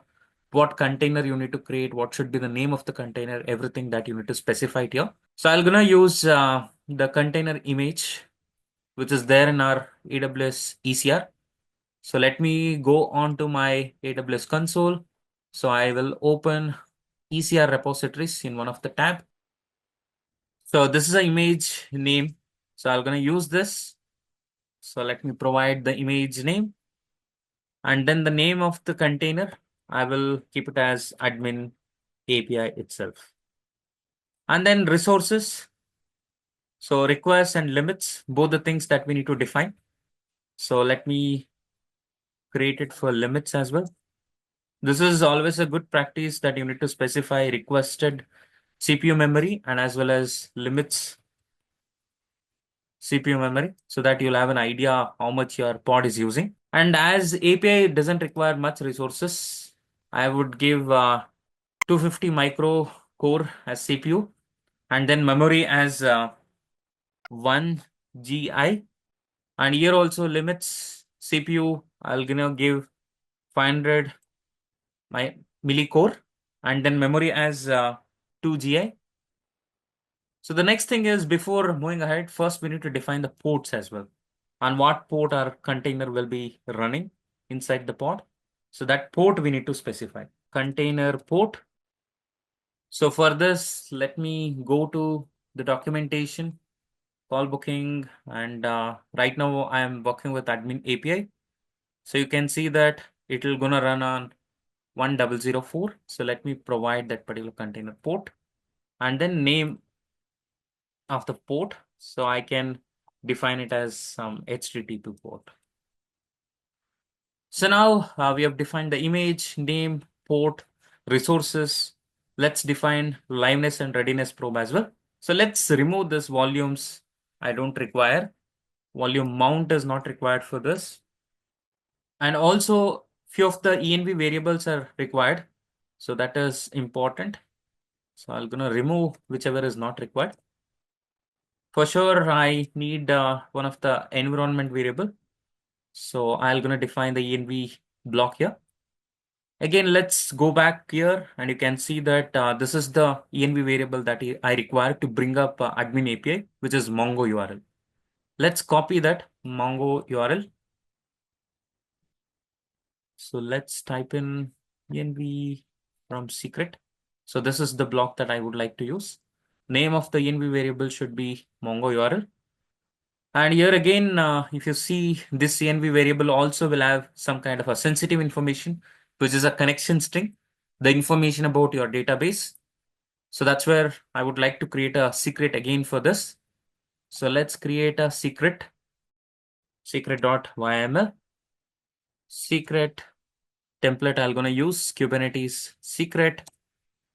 And API version will be v1, kind is secret. Metadata, I'm going to name it as admin API secrets. And this should go under a namespace admin. And then here I need to have one key, which is connection string. And let me copy this connection string. First, we need to prepare this, and then we need to do a base 64 encode. So let me copy first properly. MongoDB. So this is fine. And here you will need to give username. Username in my case, it is Mongo admin. So that I need to provide. And the password in this case is secret. So let's take secret as password. And then the machine and a port. So in my case, service details, because I've deployed application on Kubernetes, I need to provide cluster IP of MongoDB. So that is what I need to provide it here. So let's construct that particular service name. So if you go to service file of MongoDB, so this is the service name. So let's provide fully qualified domain name here and dot. So as MongoDB is deployed in some other namespace, we need to provide namespace information as well. The namespace which we have deployed MongoDB is database. So let's check, let's reconfirm. Yes, that's right. And also we need to suffix it with SVC cluster local. So this we call it as a fully qualified domain name. Here we are giving a service name and as well as the namespace where it is deployed and also which is suffixed with SVC cluster local. So this is a connection string for me now. So let's copy this and then let's go to this particular website and then let's encode it. So let's copy this base 64 encoded value and let's provide it here. And then I'm going to remove this particular one, which is not required for me. So let's save it. And then again, go to deployment. So this is where value from secret ref, the secret name I need to provide. So my secret name is admin API secrets. So I'm going to copy this, provide it here. And the key name is connection string. So let's copy that as well. So now whatever the env variable which is required for my particular application has been supplied, resources has been given. And now, so we need to specify liveness probe and readiness probe. So liveness probe, as I mentioned in MongoDB deployment as well. So this makes sure that if application is unresponsive or if it is in stuck state, so it will gonna try to restart. The readiness probe is the one which makes sure that application is up and running so that it can accept the request. If application is not ready, so then readiness probe marks pod as 0 out of 1, so it won't allow any request to come in. So that is what readiness probe is for. So let's check what paths we need to provide. So let me go back to the repo and let's go to admin API readme.md. So where I have provided the details, you can see that the application runs on 1004. So that we have already specified here. And the next thing is if application is up and running, so then it will have one endpoint where we can check the health check. To check the application health, we can use this endpoint as what it says. So let's use this endpoint so that in liveness and readiness probe, so continuously I will check the health of this endpoint. If it responds properly, so then that means my application is up and running. So here the port should be 1004 in my case. And then initial delay seconds, 30 seconds, timeout seconds is 10. And then interval to execute this health check also I can define it. If I don't define it, so whatever is defaults, it will gonna take that. That's totally fine for me. So now we have specified port information, env variables which are required, resources, liveness probe, readiness probe. And also one more best practice is always we should run whatever the process which is there in the container with a non-root user. Even inside Docker container, when you deploy it as a container, we need to run it as a non-root user. And as well as when you start the application by using Kubernetes pod as well, so you need to run it with a non-root user. If you do that, so then you can avoid a lot of security issues. So let's run this particular application with a non-root user. And also one more thing here, if you observe the Docker file of admin API, you can see that even when I create a container, I'm running this particular npm start command with a non-root user. I'm not using a default root user. So that's the reason we need to define the security context in the deployment file. Let's do that.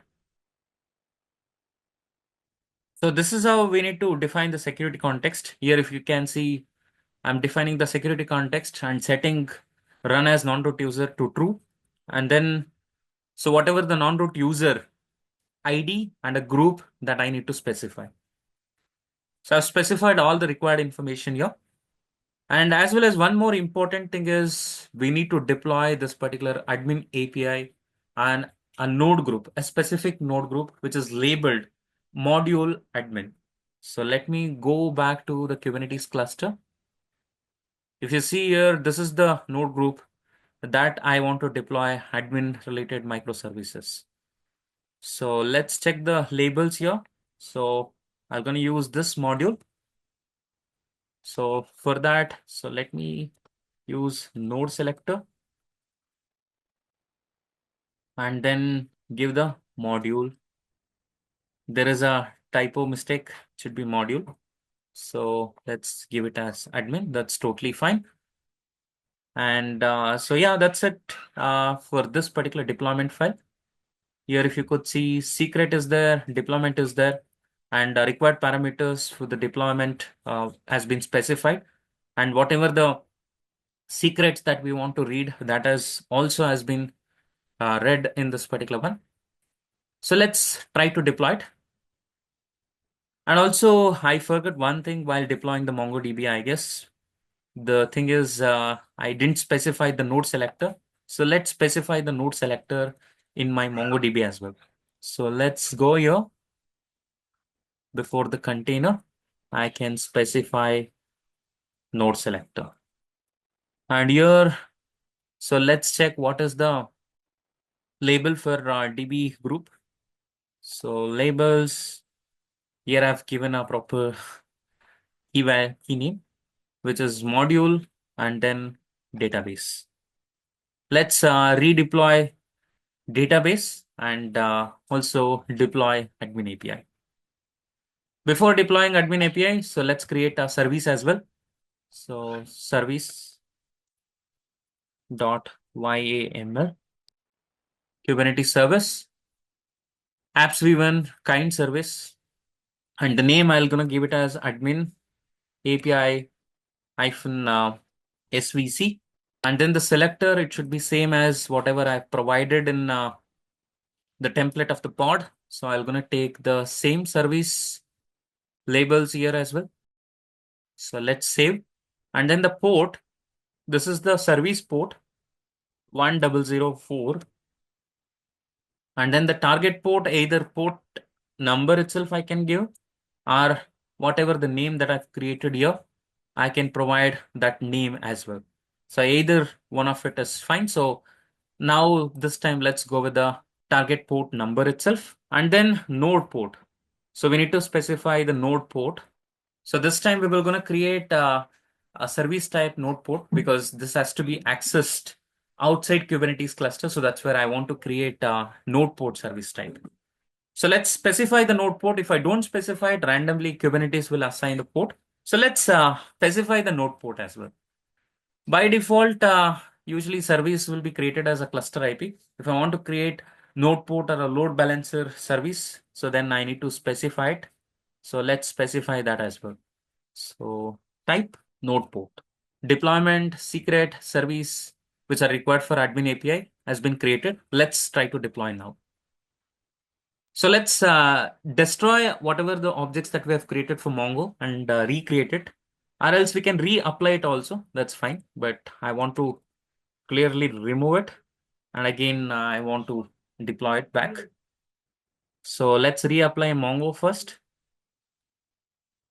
So the change that we did is before we didn't specify the node selector. So now we have specified that. And as well as let me once verify whether I've specified namespace for all the objects that I want to create for admin API or not. Metadata, you can see that I've missed for deployment. For secret, I've specified it. And then for service also, I've not specified. Let's specify it. So now let me deploy all the objects. You can see that there is unknown field, which is port. So under the container, that is what it says. It's complaining about this particular port. So let's check how we have defined in Mongo. So let's copy the same. Ports. It should be ports. So let's save it. And now it complains about this container port. Okay, so let's copy it from your container port. Let's save it. And then let's try to redeploy it. And now you can see that admin API has been created. So let's check kubectl get pivo -n database, whether database pod is up and running or not. So I see that DB pod is up and running. That's good.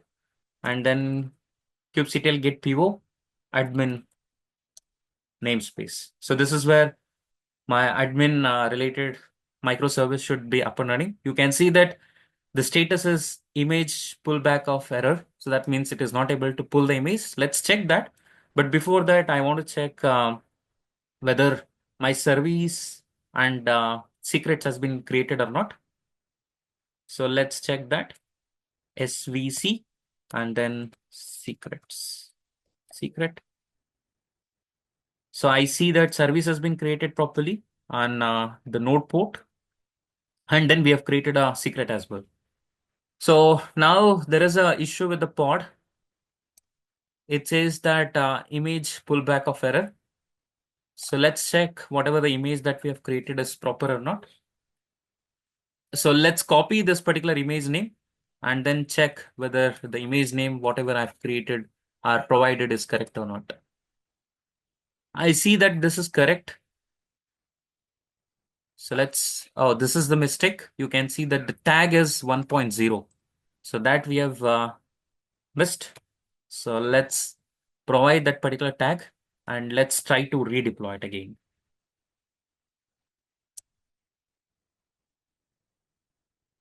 So now I've configured.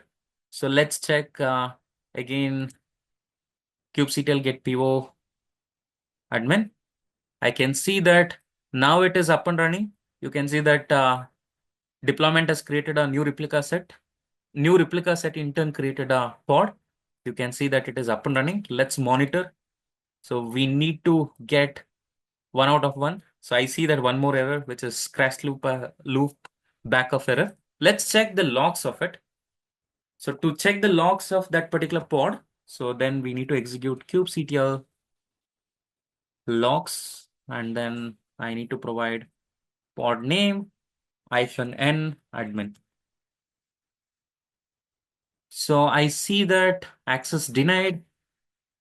So I'm using a non-root user. Seems like that is a user, but anyway, so let's copy this particular error message and then let's search over internet.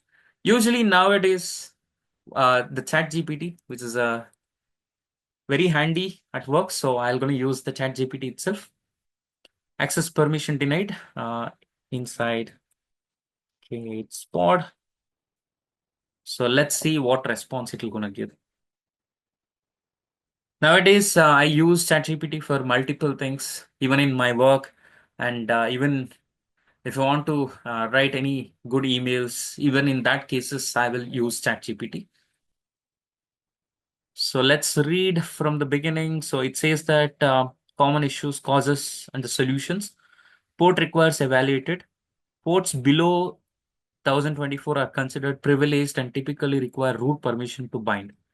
So this is, I can say, one of the main reason. You can see that we are using port which is under 1024, so which is 1004. So that is one issue. We need to change that particular one. But by default, my application will come on 1004. So first we need to check, is there a way wherein we can change that particular one? So in my application code, that is possible. So let me open this application code and let's search in this particular code. Okay, so here, this is where I can search. I will search for port keyword. By default, it uses 1004. But if you want to change the port, it is possible. You can see that in user API, but in also admin API, I can use the same procedure. If is there any env variable with the name port, so then it uses that particular port. If you don't specify any env variable with a name port, so then by default it uses 1004. So now what we will do is we will going to define this env variable, the port variable, and we will going to specify port which is more than 1024 so that it can solve our problem. So let's do that. So what I will do is, as this is a privileged port and I'm running with a non-root user, this will never help me. So that's where what I need to do now is I need to define one of the env variable so that my application code will read this env variable and then it will gonna take that env variable as a port value and then it uses that particular port. So let's define that name and then I will gonna define the env variable as port, and then here I will directly define the value. So I won't create a new config map as this is only the value that I want to specify. I'm gonna give it as 1025. So now let's yeah, it should be string. And now so I'm gonna update all the port values to this value here as well as in readiness probe as well as liveness probe, and even in the service I need to update. So that's where rather than using a target port here, if you use a name, so then you don't need to change it in the service. I'll also change this port as well. So let's save now the deployment and the service. So let's redeploy it. Admin API. And I've made some changes. You can see that now my deployment and the service has been reconfigured. kubectl config. So set context. I will gonna set the context to admin namespace so that I don't need to always suffix -n namespace name. So now let's check kubectl get vivo. So let's check what is happening. You can see that 26 seconds ago, a new pod has been created. So now my readiness probe and Linus probe check should get executed, and then only I will be able to kind of see this particular state as 1 out of 1. So let's wait for that. And you can see that now the pod is up and running. And let's check the logs, kubectl logs, and then admin API. I can see that it has connected to MongoDB and the application is up and running in this port. So here, that is what, to solve that particular unable to access 1004, what changes we did is we defined the port, and in my application code, this env variable has been read, and now application is running at 1005 port. So now let's try to access this particular microservice over a browser, because we have one endpoint to check the health check, right? So we will try to see whether it is accessible outside the cluster or not. So now let's do kubectl get pivot -o wide, so that we will get on what machine it is being deployed. So I see that it is being deployed on this particular machine. So let's copy the IP of this, and let's get the public IP of that particular machine. Instances, let's refresh it. And let's search for that particular machine. And you can see that it is deployed in T2 large, which is created as part of node group of admin. So let's take the machine IP, which is this machine IP, and the port will be this port, whatever I've specified in service file. Let's take that HTTP and also the endpoint I need to provide. So that's important for me. So deploy, this is the endpoint where health check will happen. So let's try to access that endpoint. I should get some message saying that application is okay. So I see that the app is not accessible. So let's check that. So instance, and first thing is if the application is up and running and if it is not accessible over the browser, the first thing is we need to check the security groups. So let's check the security groups, which is associated with this particular node. So let's check it again. I see that everything is allowed. So let's edit inbound rules. Yeah, so I see there are no inbound rules for that. So let's add that. For that particular port, from anywhere in the world, there is no access. So that's where that is what we need to add. So I will say all traffic, all ports from anywhere in the world. So this is really bad. We need to specify actually what port range that you want to use it.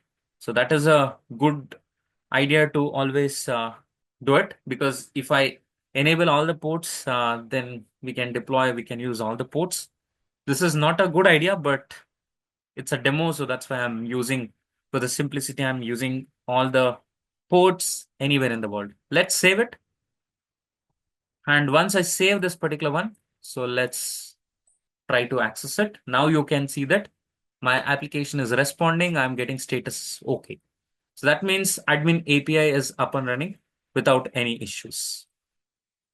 So now, so let's deploy very similarly the user API. So it should be very similar. So what I will do is I'm going to copy this particular entire folder and I'm going to rename it as user UI, because there shouldn't be much changes. So that's where I'm going to name it as user API. And under this, I need to do a couple of changes. So first one is it complains about something. Okay, so anyway, so here what I need to do is instead of wherever admin API is there, I need to replace it with user API. So let's do that first. And then even in the secrets, because the same secret I require to deploy user API as well. Let's check, let's confirm it once. Let's go to the documentation, the command that I use for deploying it.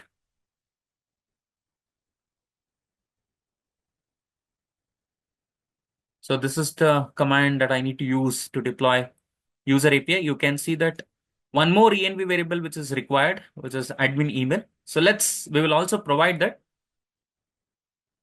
So admin email.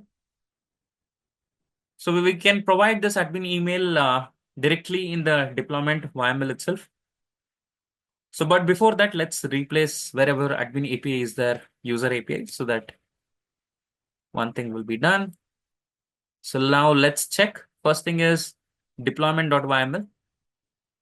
So apps v1 deployment user API name I'm providing, and then namespace should be user. It shouldn't be admin. It should be user. And the labels, you can see that user API module should be user. And here also user. And even it has to be deployed onto the node group user. And then image name, the user API is the image name 1.0. This is also correct. Name of the container, I'm giving it as the same. And here also the container port should be more than 1024, because if it is less than that, so then we will get error saying that port can't be accessed by the application. So I'll keep it as is. The port, we need to define that. And one more env variable which is required for this particular API microservices name. And then name of the env variable is admin email. In my case, I'm using GoDaddy's email details, value, and then I can specify the mail ID. So then requested limits are specified, liveness probe, readiness probe is being specified, and user context also same. Here, even user API I'm running with a non-root user. So all the details are same. So only the main difference was one more env variable that I need to define. So now let's deploy this user API as well. So let's verify whether I've tagged all the resources with the proper namespace or not. So let's change this. And then even this user, and then even the service should go to user namespace. Usually this is how it works. Even in the projects, like we won't sit and write the entire Kubernetes manifest file for each and every microservice. If microservice is very similar, then we will gonna copy paste and we will gonna change whatever is required. So now let's do kubectl apply -f user API. Node port, it is already used. We need to definitely change that. So service, this node port. So this is one more problem when you are copy pasting. So you need to make sure that you check each and every tag. So in my case, if you see I missed this, so this port is already used. So I need to provide, maybe I'll provide it as 32,001. So let's deploy it. So as deployment and the secret is already created, so that's where it says unchanged. Now the service has been created. So let's go ahead and check whether the pod is up and running or not. So to do that, kubectl get PO. So this is admin related pod. So I want to check kubectl get PO -n user. I see that it is in pending state. So why it is in pending state? Let's check that. kubectl describe PO. Okay, I need to always suffix this -n user, or else it will try to search in the current namespace. We can see that it says that whatever the labels that you have, selectors that you have used, which is not matching. So let's check what is the label that I've used. Module user. So I think whatever the key that I've used for only admin, I've misspelled. So let's check what is the selector here. Node selector in the deployment.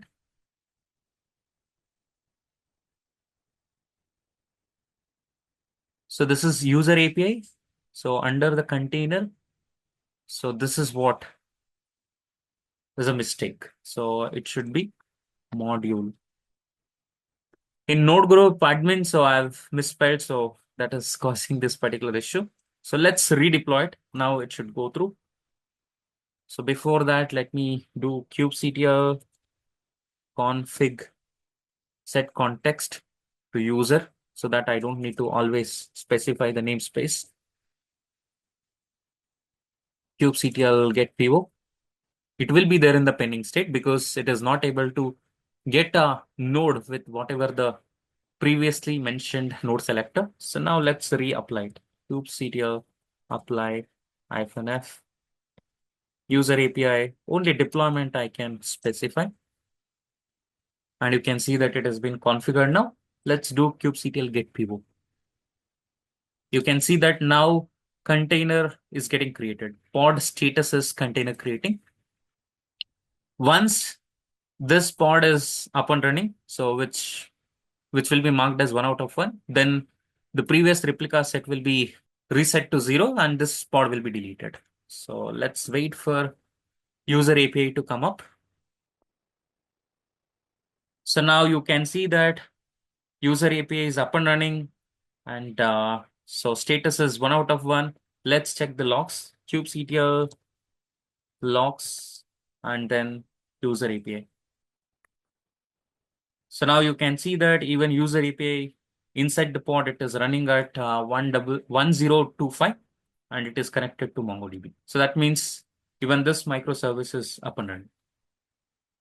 So now we have bought up MongoDB and two API services, which are user API and admin API. And now, so we need to bring up user UI and admin UI. So before that, let's confirm the health check of user API.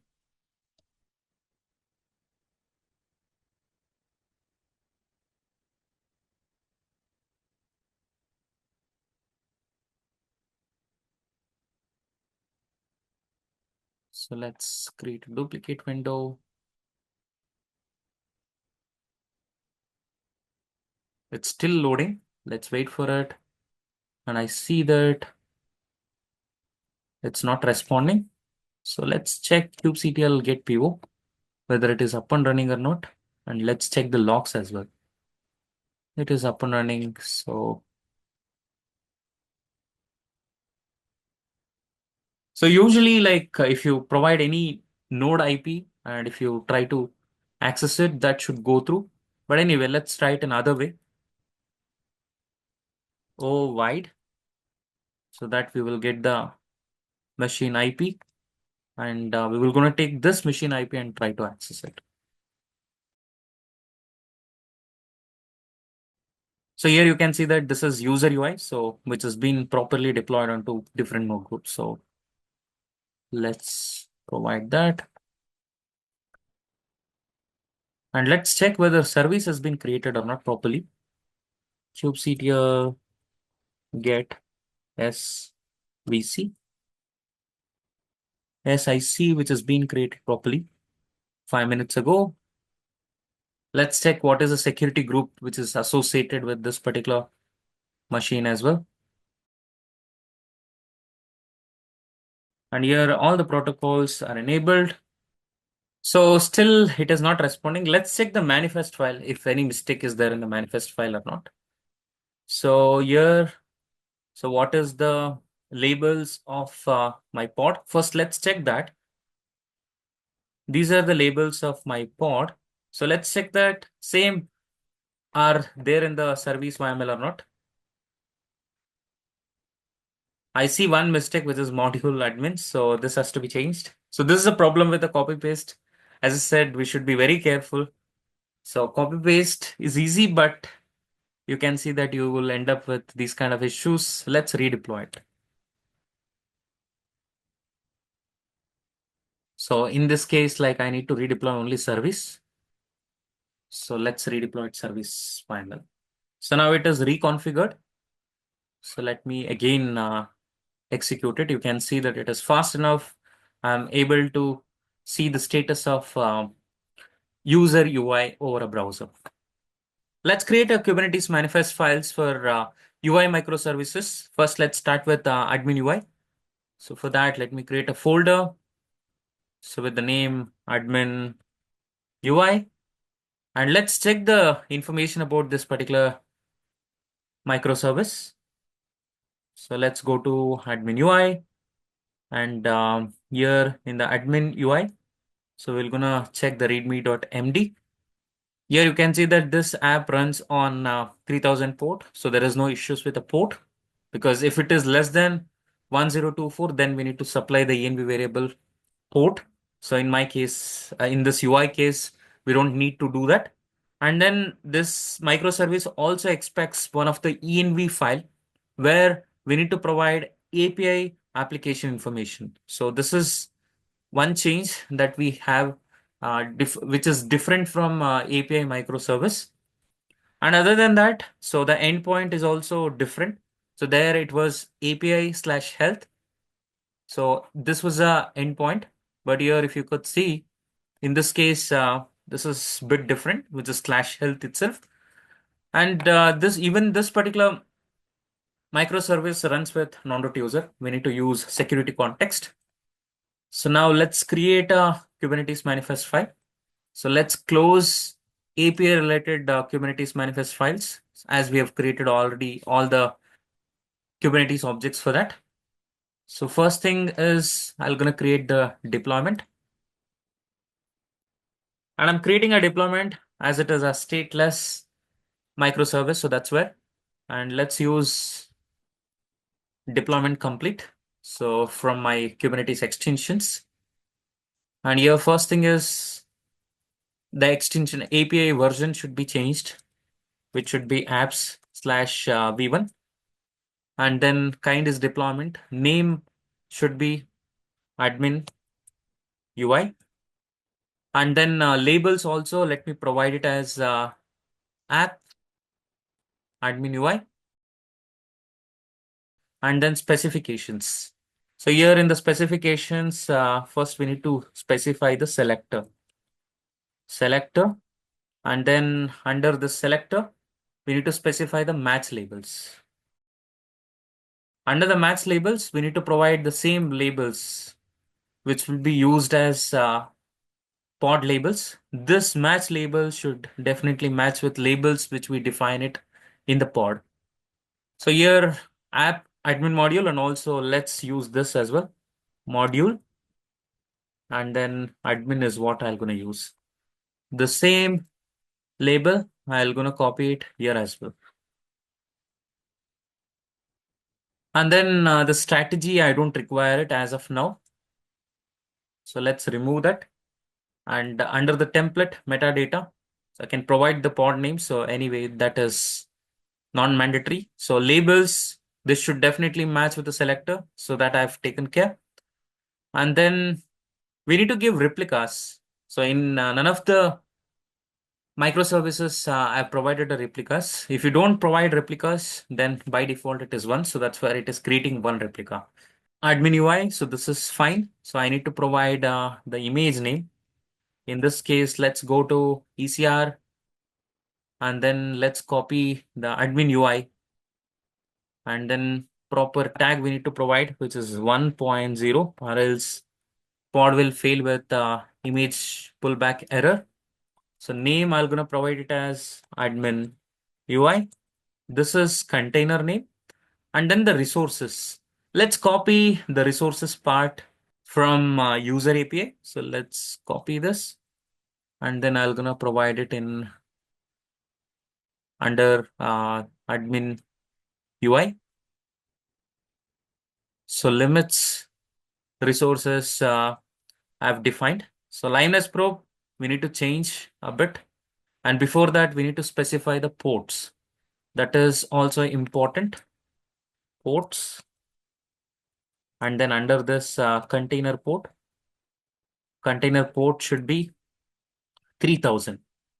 So here, if you see in the readme.md, so admin UI runs on 3000 port. So let me provide that. Let's give it a name for this particular port. So I'm going to name this port as HTTP. Any name you can give. So I'm just giving it as HTTP. Resources we have defined. And the security context, that is very, very important. Let's copy it from admin API. So I'm going to reduce the size of this command line. So security context, let's copy this because I want to run it with non-root user. So that's the reason I'm just copying the security context. In all the images, non-root user ID is 1001. In my case, in your case, if you take any application, if you have created non-root user with a different ID, so then you need to provide that particular user ID and group ID. In my case, group ID and user ID in all my Docker images is 1001. So that's where I'm providing the same. And then the port. So we have provided the resources as well. And next thing is liveness probe, readiness probe. And this particular microservice doesn't expect any of the env variable. So I don't need to provide any env variable. Liveness probe / health is the check endpoint. So let me check that. Yeah. So you can see that / health is the endpoint to check the health. So let's provide it at both the places. HTTP, liveness probe, readiness probe, both the things I'll be using. And the port should be 3000. So here also I'll use 3000. And initial delay seconds, I'm fine with these configurations. And then we don't require the CNV, and ports I've already defined, so that I don't require. Let me remove all these things which I don't require. So these are the information, but admin UI requires one of the env file where it should have the information about the API app. So this we need to provide it. So in case of like any configuration files in Kubernetes, if you want to provide any configuration file for the application, in Kubernetes, the right object is config map. So let's use config map. So I'll use config map.yaml. And this is not a sensitive information, so that's where I'm not using secret. So it is a configuration file, so that's where I'll gonna go with config map. So config map and secret can be used for key value pairs as well as files also. So now I'm using it for a configuration file. Let's check how can we create a config file using config map and copying it onto the pod. Let's create config map first. So API version will be v1, kind will be config map. Metadata, let's provide name. Name of the config map, I'm gonna make it as admin UI and config map. So labels, I can give app as admin UI. And this is where data. So now it is not a key value pair in my case. So it should be a file. So in case of file, first you need to provide the name of a file. And then you need to provide this symbol.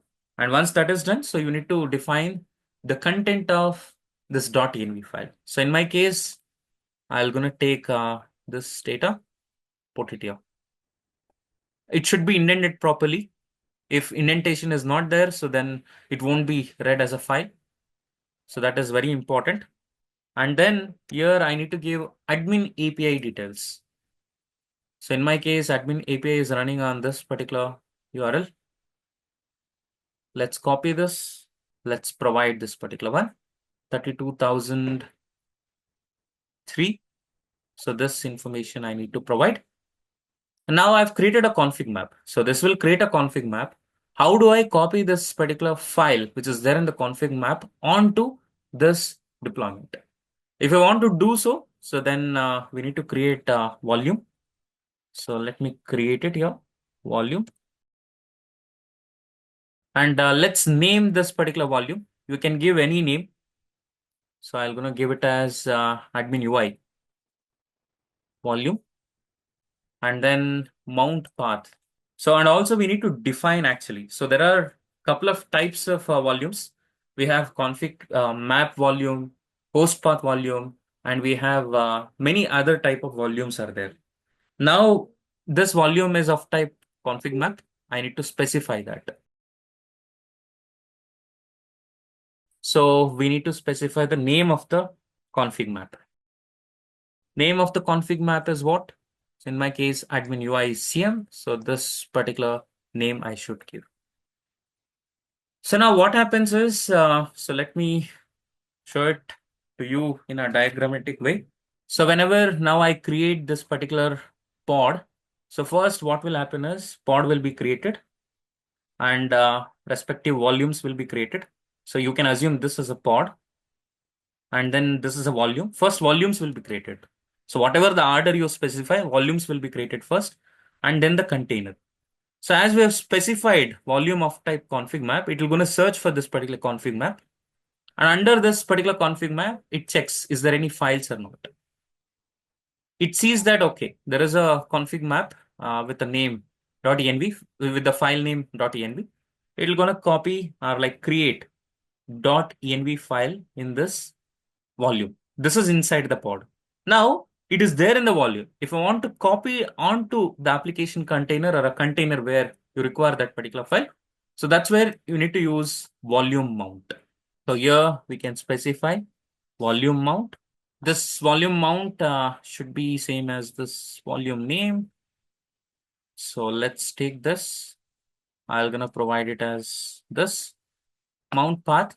So I want to copy that particular .env file under /app folder because my application code will be there under that itself. You can check in the documentation. So when I see the Docker file also, you can see that everything inside my container will gonna happen under /app. So that's where I want to copy it under /app as a name .env, and also I can give subpath. Explicitly, I'm specifying the file name. So now I've copied the config map as well. So you can see that now everything is ready. So this doesn't require any configuration file. So that's where this configuration file is required. So I've provided all the required details. Now my application should be up and running. And also to access this outside my Kubernetes cluster, I need to create a service file. So let's copy to save the time. So let's copy paste it, service YML. So I'm going to use admin UI. So port 32,002. And I will gonna name it as UI. Here also UI. And then namespace admin. This is correct. And for other objects also, I will specify the namespace. You can see that I've missed a namespace here. And for config map also, I've missed a namespace. Let's provide that. So let me verify it again. Here ports has to be changed. 3000. 3000. So rest everything looks good. So let's try to deploy it. And let's check on which namespace I'm in. kubectl get pivo. So I'm in user. So let's change the config. So let's apply kubectl, apply -f, admin UI.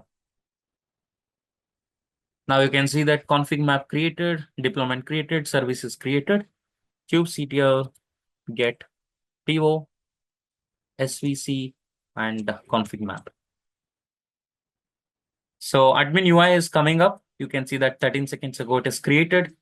Service has been created properly. You can see that the config map that I created, admin UI CM, is also created properly. So let's wait for this. Again, execute this. You can see that due to my readiness probe and liveness probe, so still it is marked as 0 out of 1. So within some time, so it should be up and running. So now I can see that admin UI is also up and running. So let's check the logs, kubectl logs, and then I'm going to give the pod name. I can see that it is successfully up and running. So let's try to access this over a browser. So I can do the health check also. First, let's do the health check. You can see that admin UI is responding. It says that this app is healthy. And let's try to access the UI. So now you can see that admin UI is up and running. So if I want to create a user, if I want to log in, so then I need to have an admin user. To do that, I need to execute an API so that I can create an admin user. So for that, so let me open Postman. So in this Postman, you can see that I need to use admin API details and I need to execute this particular endpoint. So let's do that. So my admin API is deployed. I'll take this IP itself. It is deployed on 32003 itself. And then let's execute this. I should get this particular response, positive response. That means my admin API and UI has been integrated properly and then it is working. So let's give admin and then password as DevOps@123. Whatever the username password I can give it. You can see that now I don't have any scheduled calls, so that's where nothing has been visible here. Now let's deploy user UI. So for that, let me copy admin UI and let's rename this with user UI. And then let me remove this copy. And in this, so config map, so wherever admin UI is there, I need to replace it with user UI. The same here in the config map, I need to update the details here. So my user API is running on 32001 port. So let's provide that details. So in config map, I don't need to change anything. So namespace, I need to change it. Ports user. And in the deployment also, wherever I see, I'll replace admin with user so that everything will be replaced properly.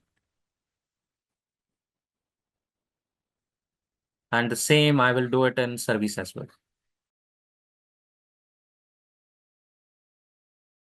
So I'm going to change the node port. So 32,000. So let's save it. Config map. Deployment. For me, everything looks good. And so here also I've changed the port. So that's all. So let's try to deploy user UI as well. kubectl apply -f user UI. And you can see that it has been created. Let's change the context now. kubectl config. And I will going to change this to user.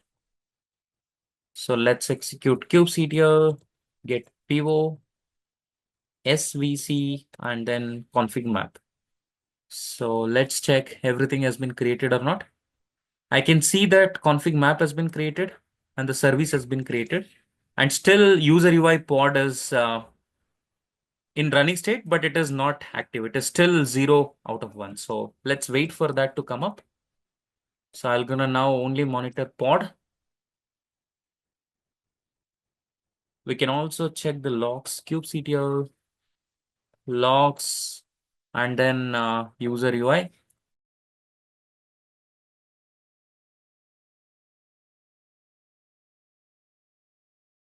kubectl get pivot. It is marked as 1 out of 1. That's good. So let's try to now access user UI as well. You can see that now it is up and running. So let me provide the details. And then let's provide some random phone number. And then service type as mock interview. Some dummy screenshots. And let's click on submit. So when I do that, a preview will be there. And let's click on proceed. So now it should send out an email to user, and as well as it should be listed over my admin dashboard as well. So let's check that. And you can see that whatever the booked call, so it is showing up here. And admin user can click on the schedule. From the schedule, you can click on done, and it will be there in the done. So you can see that now the application is being deployed on a Kubernetes cluster, all 4 microservices as well as database. So now you can see that we have deployed all the microservices with database on a Kubernetes cluster, and we have executed some kind of a testing, dummy testing. We have booked 1 call, and it has sent out an email to users as well, and as well as it has been listed on the admin dashboard as well. Let me show you the email as well. Let's log into the Gmail. You can see that this is the email that I've got 1 minute ago. Hi Dikshit Hassan, your booking has been confirmed. Even for admin email, the email will be sent. So that means whatever the application that we have deployed, it is working as expected. We have created a lot of objects like config maps, secrets, deployment services to deploy microservices on Kubernetes cluster. And also we considered few of the best practices like defining the resources, liveness probe, readiness probe, security context, and also tagging an image with a proper tag. All those considerations we have taken. But I would still say that this is a basic deployment.